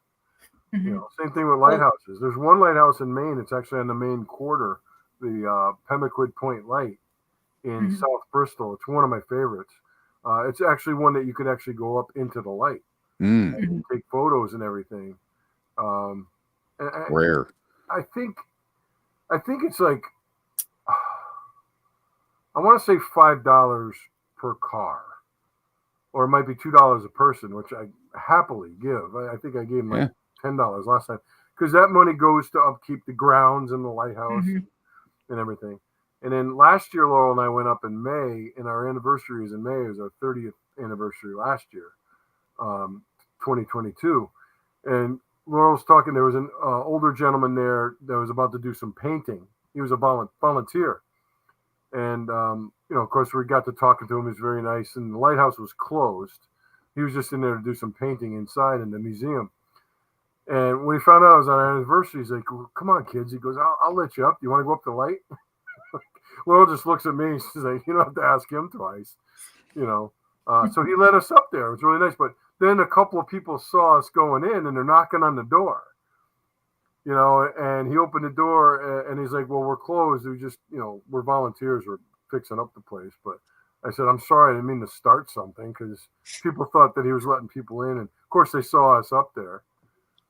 But just the history of it, and Nubble Light, the Cape Nedic Light, which is known as Nubble Light. And I didn't mean to turn this into a lighthouse show, but that in New York, Maine, it's that images of that lighthouse were actually on the Voyager spacecraft as a testament to man's accomplishments, along with 1,500 other pictures, Taj Mahal, the Great Wall of China. But that particular lighthouse was the only lighthouse that was put on that, which is like how many billion miles away by now? Yeah. 45 years ago. But again, the history of it all is amazing. And, the Portland headlight that was commissioned by George Washington in 1791 or something like that. And all of them are alleged to have activity, but one of these days I'll get to investigate them. That's what we're going to do, Heather. We're going to do on a lighthouse investigation book tour or whatever. Exactly. And the Mark Twain House in Key West does allow investigations. Oh, I didn't even know there was one in Key West. Yep. His wife is known to haunt that one. I'll have to check that out when we go down to see Robert. Because I'm going to give him a hug. Robert the doll. Robert the doll. Come on. I can't go all the way down to Key West and not hug him. You got to see Robert. You've got to. Permission. You've got to do your thing. Do your due diligence. If seriously, if they were happy, I would do it. But I think he just needs a little love. It's probably what it is. And you'll wake up one morning and he'll be sitting at your front doorstep. That's all right. I got nothing to fear from Robert.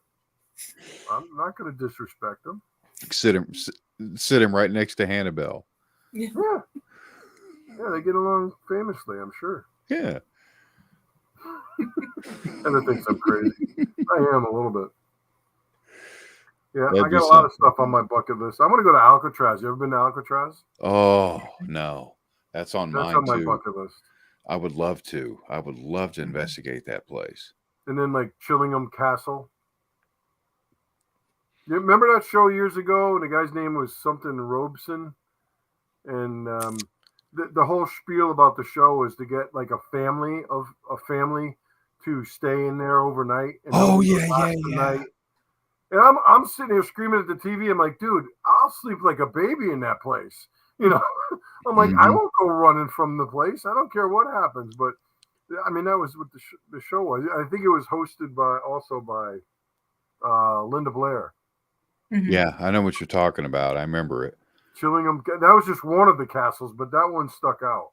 I can't remember the name of it, but she hosted it. It was really good, and they did good portraying the history of it too. Yeah, I mean that was a show I really enjoyed. Mm-hmm. But it was fun because they would mount the cameras on the people so you could see their facial reactions, Mm-hmm. and they were like really scared. And these people are like, I don't know, it's just funny. It was genuine. But I mean, I'm like, why don't you let somebody that's a real investigator go in there? I'm yelling at the TV. They just throw them in there and lock them down. And but I like those old shows like In Search of and things like that. You know, Oh yeah, Unsolved Mysteries. yeah.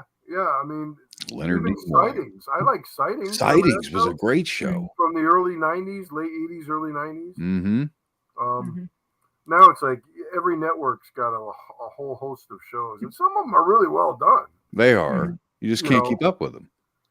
Well, yeah, and and you have to weed through to find ones that suit your fancy. Everybody's different, you know, because it is entertainment. And you guys remember the movie years ago called White Noise? Yeah. With Michael Keaton. Yeah. Are you ready for this? We went and saw it at the theaters. Yeah. For entertainment, to be entertained and to learn. People were there with notebooks. I kid you not. They were writing things down. I kid you not. Yeah, it's scary. It was unreal. And all you can do is just shake your head and move forward, you know. Wow, notebooks. Yeah, they were sitting there writing things down in tablets. Yeah, there's a few movies that I've enjoyed, but I like the movies that are based on a true story, like The Entity. This was a documentary, not a movie, but have you ever heard of the San Pedro haunting? One of Barry Taft's one of Barry Taft's cases from 1989, where Jeff Wheatcraft, the guy, the cameraman, got strung up on a nail in the rafters. Oh, they're up there in the ceiling, and he's like, there was no rope or anything. We didn't see any rope. It was completely, empty. And then out of nowhere, there was this rope, and it was tied in like a seaman's knot or something. And he got yanked up and was hanging from a nail. And they had it. They had photos of him, and then they had photos of him coming out of the hole from the attic, and he was terrified. You could tell that was real stuff, but it wasn't a movie, it was a documentary. I watched it again a couple weeks ago. Every once in a while, I'll just get in the mood to watch one of these old things. But I enjoyed The Changeling with George C. Scott. The Changeling with George C. Scott. That's not based on a true story, I don't think, but it was very well done. Scared the crap out of me. And then you'd like The Quiet Ones. That's a good one. Yeah, I think I saw that. Yeah, based on the there's two of those, isn't there, Heather? What was that? Isn't there two of those, The Quiet Ones? I think so, but it's based on the Philip experiment that they did. We should do a show on that and have the audience participate. And, but the movies they make today are just ridiculous. I mean, can you think of a movie that was made recently that was entertaining? I'm trying. I saw. I'm watching it for entertainment. The Pope's Exorcist on Netflix. Oh yeah, I just watched it last week, and I liked it. But the thing is, I heard that Father Amorth gave his blessing for them to make a movie about his life, but he wanted it to be true to life, realistic, like based on real facts of cases. And that's not what happened. Of course, he's been gone now for 7 years, but it was entertaining. But even the Conjuring movies, I mean, Hollywood just takes so many liberties with this stuff. Oh my goodness! And, don't I talk about this with my colleagues, and I'm like, if you would.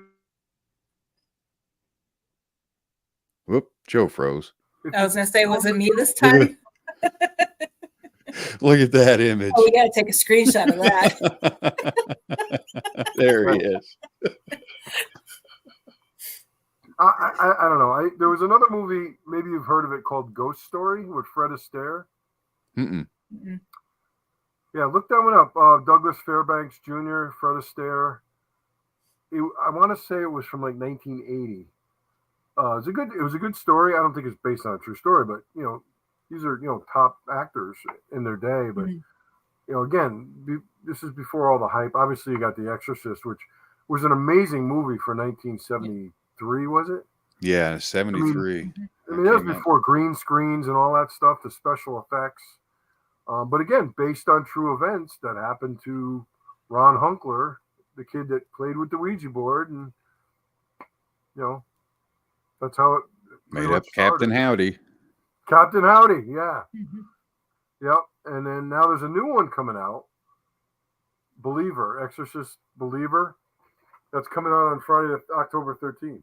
Oh, goodness. So I'm going to see it, but I think they, Ellen Bernstein's in it. Huh. Linda Blair's not. But I mean, it should be interesting. I mean, I'll watch them just because I have to. Mm-hmm. The Pope's Exorcist, I just waited for it to come on free because I'm cheap. Or I go to here on Tuesday nights are $5 movie night down the road at the theaters. Laurel, there you go. Swing by the theater on your way home and pick me up a bucket of popcorn. Loves the popcorn. I'm like, it's more for the popcorn than it is for the movie. It's like $20 for a bucket of popcorn these days. The movie's like $8 now. Yeah, they have something called the large combo. You got this garbage can size popcorn, a huge bucket of soda, and a candy, whatever. Yeah, it's like we have a drive-in here in town, and for the three of us, it's less than $20 to get in, and you get 2 movies. That's nice. Yeah, and you can bring your own food. See, now I went to one in down there when I was down there in Florida. Mm-hmm. It was a movie theater that served food. Mm-hmm. They would just bring it right to you during the movie. It was kind of distracting a little bit, but yet not so bad. Yeah. You had people beside you. You could hear them chewing things, but other than that, yep. It was a neat experience. And for those that, watching White Noise, they had the little desk there to take their notes. Oh. Yeah, and then I don't know. I'm still thinking of movies. The Amityville movie obviously was not very factual, I don't think, but it was pretty good with James Brolin. It franchised. Mm-hmm. Yeah. Yeah, I like the remake with Ryan Reynolds. I liked Waiting. You remember that movie? You see that one? You didn't see Waiting with Ryan Reynolds? It's called Waiting. You got to watch it. It's hilarious. He's a good actor. Mm-hmm. Oh yeah, he's hilarious. I don't know. He's a trip, and then there's just so many out there. Another one, What Lies Beneath. That one was creepy. The Others. That was I liked how The Others portrayed it. The Others with Nicole Kidman. Mm-hmm. Yeah, that had a twist at the end. That was interesting. Yeah, that hit you like a 2x4 at the end. It was like, no. Yeah, that was good. That was pretty good. I'm just, I don't know. I guess I'm just old fashioned. I like the old movies. Mm-hmm. I think they were, better made. Now better made. AI and green screen, and you could basically, make a whole movie from a computer nowadays. Yeah. You don't even have to have actors anymore. But just put them in there. It would be great if we did a movie on paranormal activity that was factual, like the Paranormal Activity movies. Even what was it, the Blair Witch Project? Jeez. The Blair Witch Project. Oh, I was so gullible with that movie. No, I think we all were. What was that late 1990s? I was so gullible. I mean it. And then she comes on Letterman, and I'm like, wait a minute. She died. How the hell is she on Letterman? Because it's all based on a true story, and I got sucked right into that thing. The thing in the corner, and then yeah. Yeah, I hate that. Even these videos you watch, it's like there's something there in the dark corner of the room, and you're looking, and then the video cuts out, or they go running the other way. I'm like, what the? I'm sitting there going, I'm looking at the TV, and my wife thinks I'm nuts because I'm down here screaming at the television. She's like, who are you yelling at?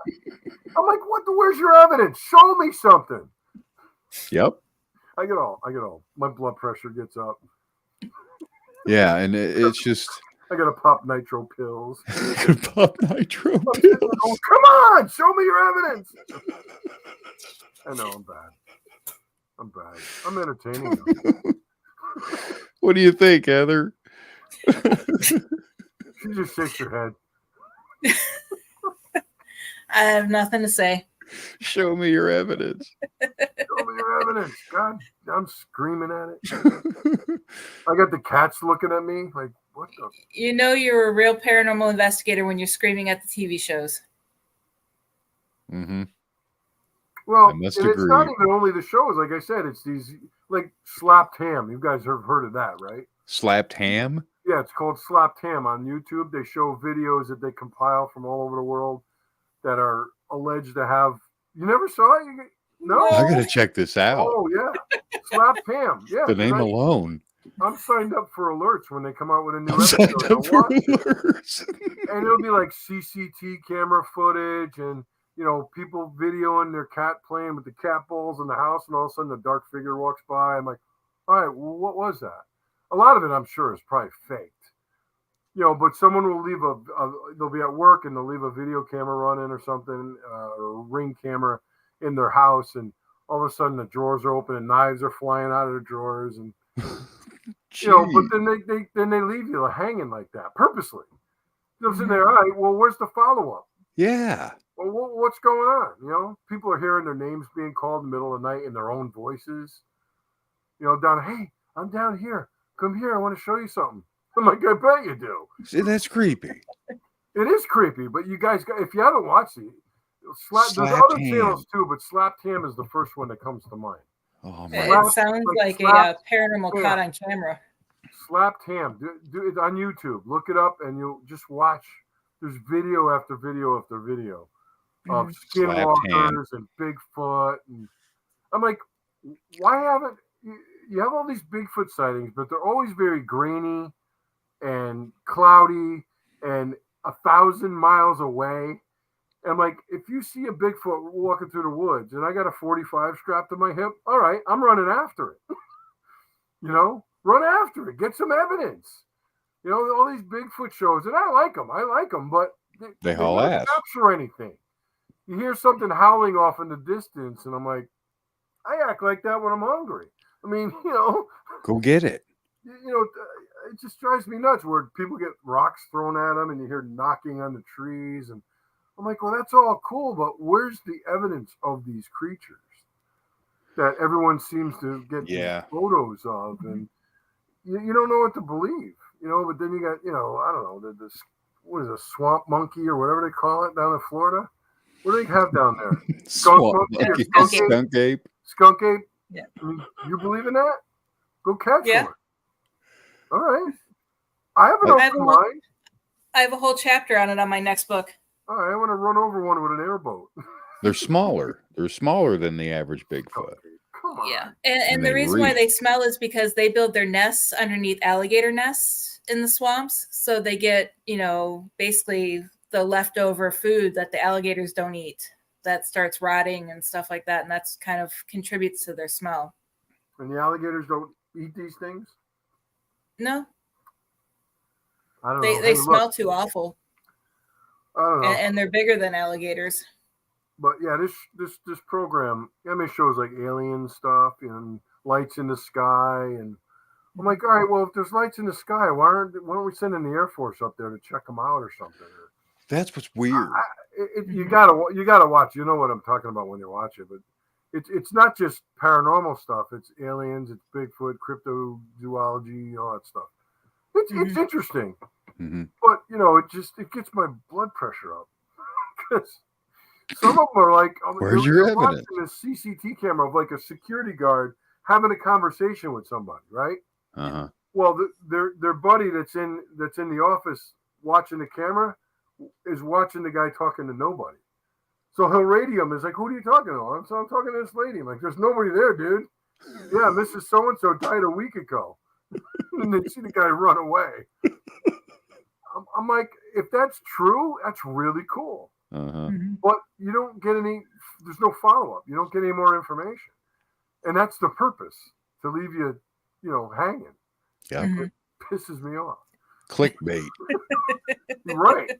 The old bait and switch deal, Or you have people who don't know what they're videotaping, because we saw a video. We're still living in Vegas, and someone was staying in one of the hotels shooting away from the strip. And they're like, look at all those lights in the sky. All the alien UFOs are lining up. Where they were at was like looking straight down McCarran Airport's runway. And it was all the airplanes lining up to land at night. Oh. But they're saying it was, and they're serious. They're, promoting it as, hey, check out all these aliens getting ready to invade Vegas. And it's like, man, do your homework. It's like, because we could see this, the line of planes every night, because they would pass around where we lived to circle onto the strip. And it was just like, gosh. I think an alien invasion would be pretty noticeable. Yeah. And you know what? And if they do exist, which I can't imagine they don't, I mean, there's nothing we could do about it. They're so much further advanced than we are. Yeah. If they wanted to come and take us over, they could do it probably pretty easily. Our weapons would be, laughable. But I agree. I don't see that happening. I think we're going to blow ourselves up the way this world's going these days. The way it's going to hell in a handbasket. Yeah, but they're all lined up around the earth with their popcorn waiting. Yes. Yeah. Waiting to come in and use the resources in the right way. They find us entertaining. Very. I've said to my wife before, I said, you know what? I don't mean to sound negative, but I wish an asteroid would just take us all out and start over again. It's, You know what?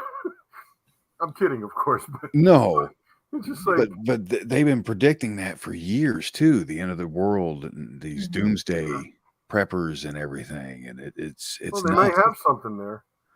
I mean, the last few asteroids that zoomed by, they didn't even see to the last minute because they come from the direction of the sun. Yeah. There may be a big one out coming at us right now. We never know it. Look at Yellowstone. I mean, that's one giant volcano. That thing goes, it'll take out everything else within its path. My son's out there right now. He went out to Montana. And I told him, I had just seen something on the news about, the activity. They were always saying the activity's ramping up, but you never know when that cauldron's just going to explode. And that'll destroy the world. That thing's huge. It's massive, and it's an underground system. It just tunnels and all over the place. It'll just boom, blow up. Yeah, whatever. I don't know. I just this stuff aggravates me. It's okay. Does it aggravate you as much as people wearing t-shirts? It's like, remember George Carlin? Well, I get pissed, goddammit. Yeah. Oh, There's I miss another him. thing that grinds my gears. I miss him. George Carlin. Jeez. Here's another group of people that should be dragged out in the backyard and beaten in the head with hammers. The 7 deadly words. Oh, God, I got a bunch more, but I can't say them here. Just the way he recites them. Oh, God. He says them like it's standard. It was hilarious. Well, we got questions? What we got going here? We have it's been quiet. Nicole's been commenting a lot, and I see Dana's here. Nicole says, beat me up, Scotty. Yeah.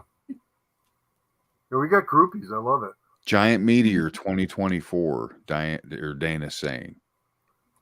Giant Meteor 2024. Oh, is that what they're saying? Yeah. I mean, there's always something on this path to us. And but yet it misses us. It just kind of derails by miles. It's really weird. Mm-hmm. Well, I mean, I'm but sure a giant meteor. I don't know.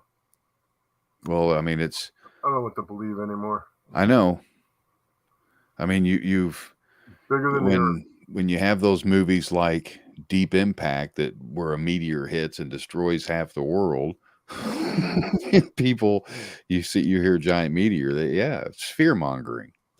Yep. Yeah. So I don't watch the news 2012. anymore. Remember that movie? I think it was called 2012 with John Cusack. Oh yeah, John Cusack. Yep.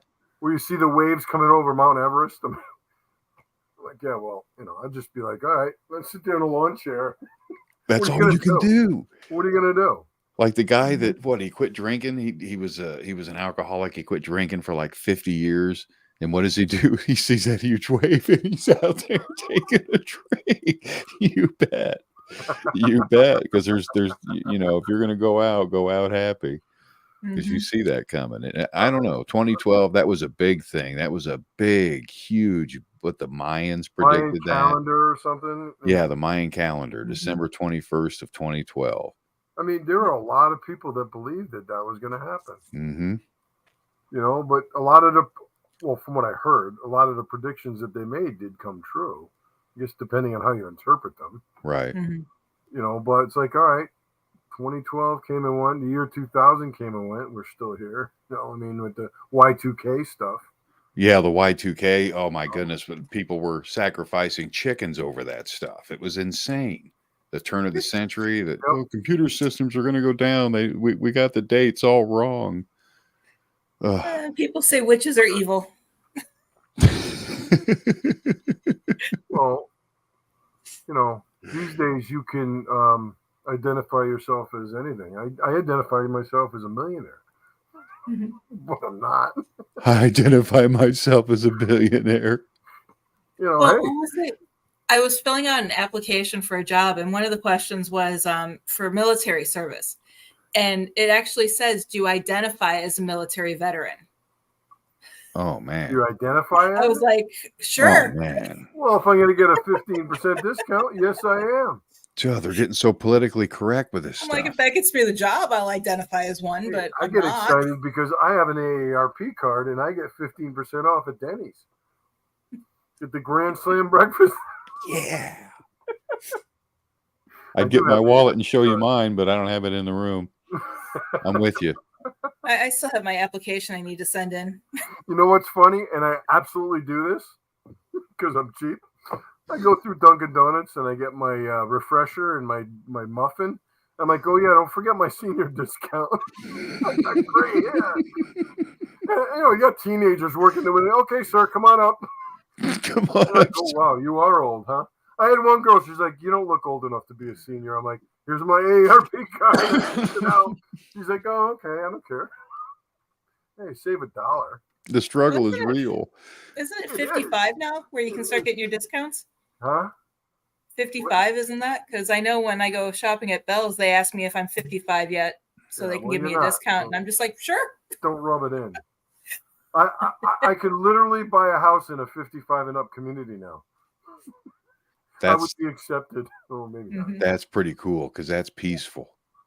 Yeah, but it's depressing to think about. I know. Because deep down inside, I'm like 7. I'm like a big kid too. I'm 50. I'm like a big kid. Yeah, you're only as old as you feel. I'm a gross kid. I'll never grow up.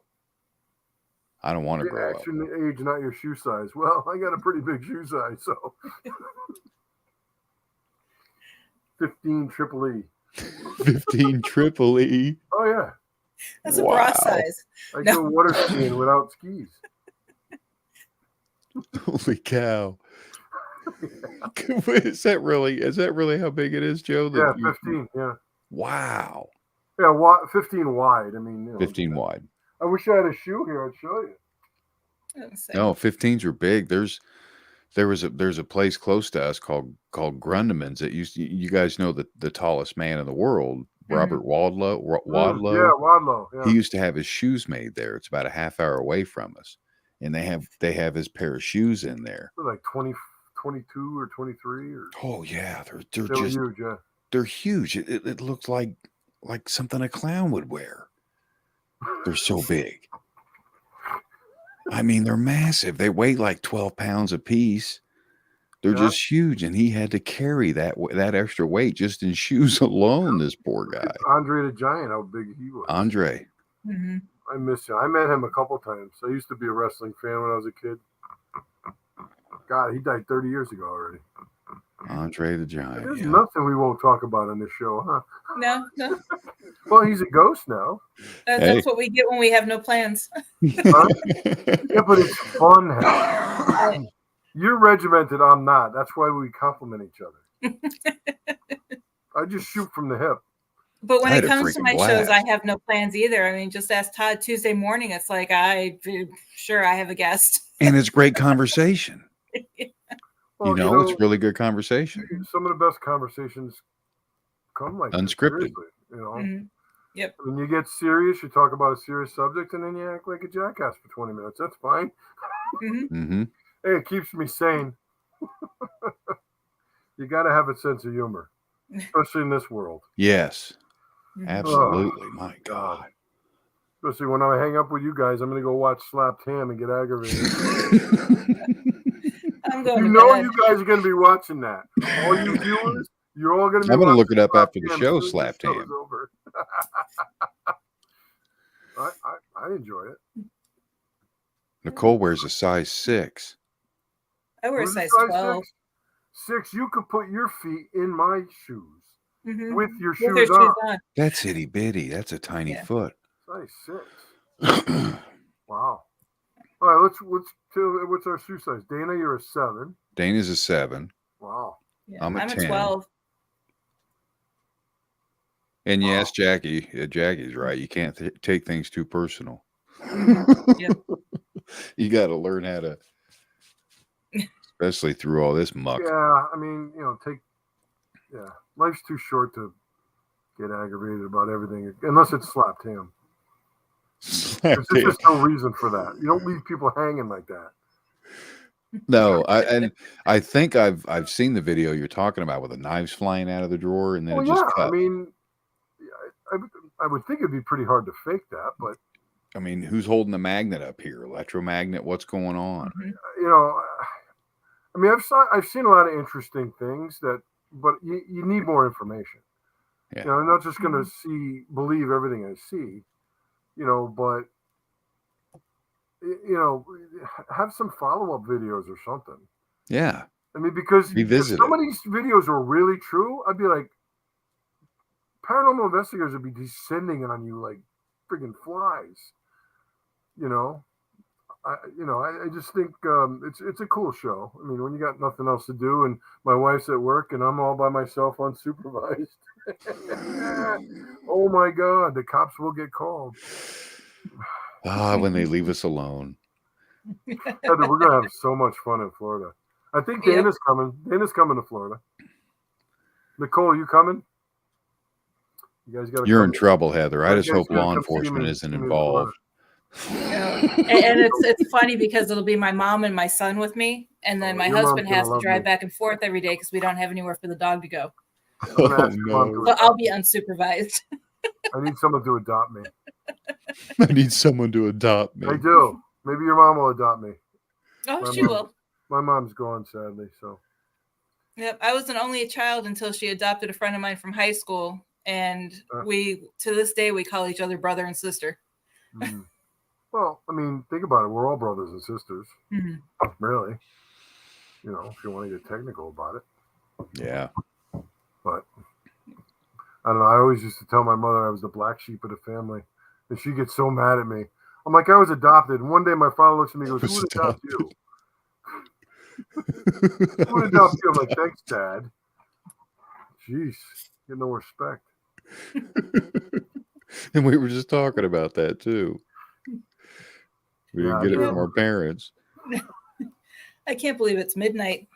Oh, we have so Holy much fun. cow. Let's go another hour. Let's go another hour. What the heck? No, I gotta get up early. I'll bounce off this microphone, Joe. Oh, this was so much fun, guys. Yep. Oh, I had a blast. Thank you so much. No Dude, problem. Todd, Thanks you're for joining me. usually in the background laughing at me. Oh, yeah. Oh, man. Oh, man. I look forward to it. I really do. Mhm. It's just good. The show's good. It's just, Heather's like, the "I need this conversation's break. good. I need this break. I need a break just to get you more organized. Come on. In time. I know. No, it's like I was telling him. I mean, I'm sure you heard, but I'm booked almost through summer. on my other show. That's awesome. All right. Well, we're going to talk next week, Yep. and you'll keep me focused. Mm-hmm. Yep. I have the time blocked out, and I have a list of guests of people who want to be on the show. Well, until they find out who Joe's going to be on. Nah, no thanks. $5,000. I've got a few people. No. $5,000.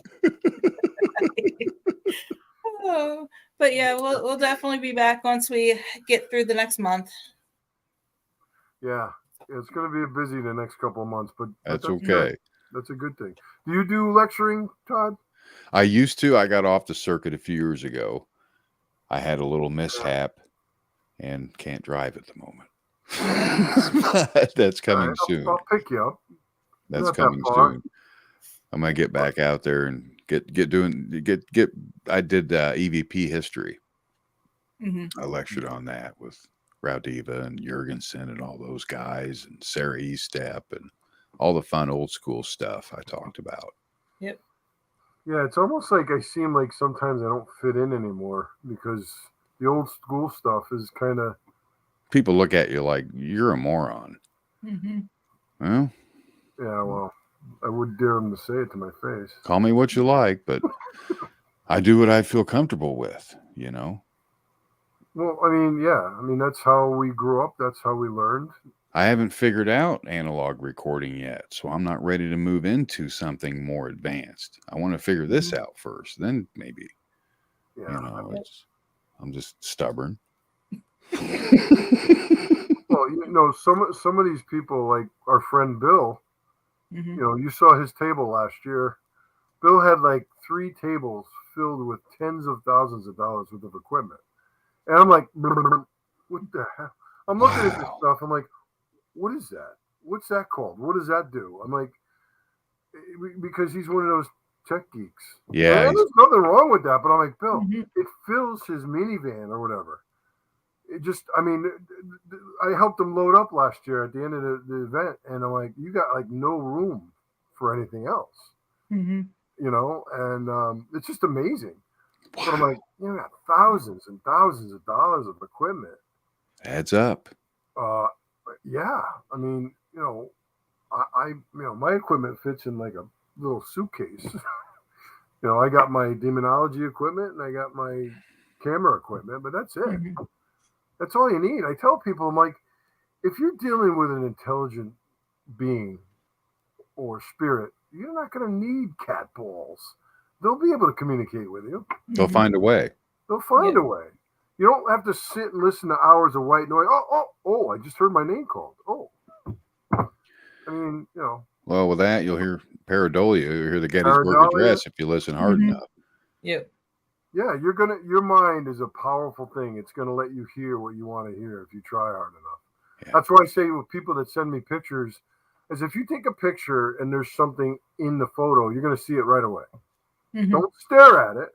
Oh, wait a minute, you know. Yeah. No, I said just look at it quickly, scan it over. It should be able to jump right out of you. You know. And then sometimes people get upset. Well, that's not a face. I'm like, no, it's a tree. No, it's a tree. It's a tree. Well, no, this looks like it's a face smiling at me. I'm like, well, okay, whatever. That's the reflection of the candy corn And in then the window. then they want to argue with you. I'm like, okay, it's a Yeah. face. Mm-hmm. And, you know, it's right there. You can see it. Look. Yeah. I mean, yeah. It's just nuts these days. But we'll have to go into another show with that stuff. Yep. Evidence, what people claim is evidence anyway. Mm-hmm. I'll have to pull out my videos from the orb show we did on Ghosted. Oh, I'd like to see that. Orbs are a big controversial topic. Big, huge. Yeah. Well, I even shared a news story from here in Florida where a pastor said he had an orb spirit in his home, and it was clearly a spider web. A pastor, huh? Yeah. Yeah, pastor of a local church. And did he Swore his believe home you? was haunted, and that was the evidence he presented the news station. And did you tell him, or did someone tell him it was a spider web? No, but we put it up on Ghosted and laughed at it. Damn. No.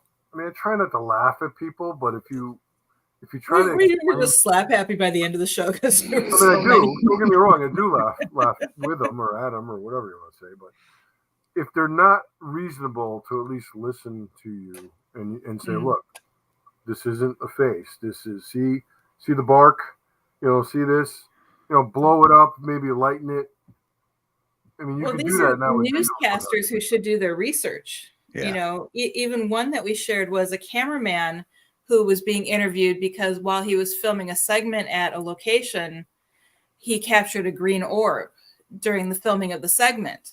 Ooh, and it was just the light reflecting off of it. A cameraman should know this. Yeah. And he was talking about how he captured an orb and a ghost. And it was just the people who should know this don't. And that's the problem. That's what's scary. Right, but but the thing is, when you do explain it to them, someone that may know a little bit more, and they dismiss it. Mm-hmm. They just, oh, you're crazy. It's a ghost. All right, whatever. Yeah. I don't argue with people over it. Nah. I miss the days when people told us we were crazy because we thought it was a ghost. Yes. Yeah. Well, like, what do they say? The people that believe no evidence is necessary. The people that don't believe no evidence is enough. Mm-hmm. And that's true. Yeah, that's a true statement. I believe because I have an open mind that anything's possible. Mm-hmm. And the way I explain that to people is, look, when I'm talking to an audience, I'm like, well, how are we possible? How did we get here? Mm-hmm. You may have different beliefs, but we just poof into existence. I mean, how did we get here? I mean, if we're sitting here possible, then why wouldn't Skunk Ape be possible, or Bigfoot, or aliens? You got to at least have an open mind, because that's going to drive your research. If you believe in it, this is possible. Let's go find some scientific evidence that it exists, if you can. That's the fun in it. Agreed. But anyway, we should probably go. Yeah. I can go all night. Who's game? I know. My butt's falling asleep. Cool. One of these days, Joe will have a marathon. Yeah. I know. I'm telling you, because I'm not going to go to bed. I'm going to sit here and watch Slap Tim. Get all fired up. We'll have to do that one Saturday with the other shows and try to do it as a fundraiser.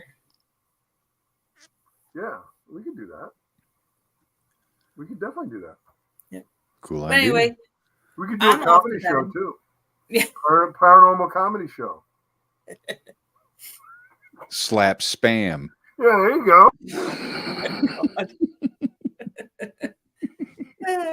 Joe froze again, Heather. Well, anyway, while he's frozen, real quick, thank you everyone for watching. I hope you guys enjoyed the show. Thank you, Todd, for joining. Thanks, everybody. Thank you. Oh, it's great. You guys are amazing. Heather, I love you. I know. You guys are amazing. I can't wait to see you guys, really, in Florida. Yep. I'll be there. And we'll see you guys all in 1 month when we return. So thank you all for watching, and have a great night. Take care. God bless everyone. Bye-bye. The truth is here and now on WLTK-DB Talk Radio at WLTK-DB.com.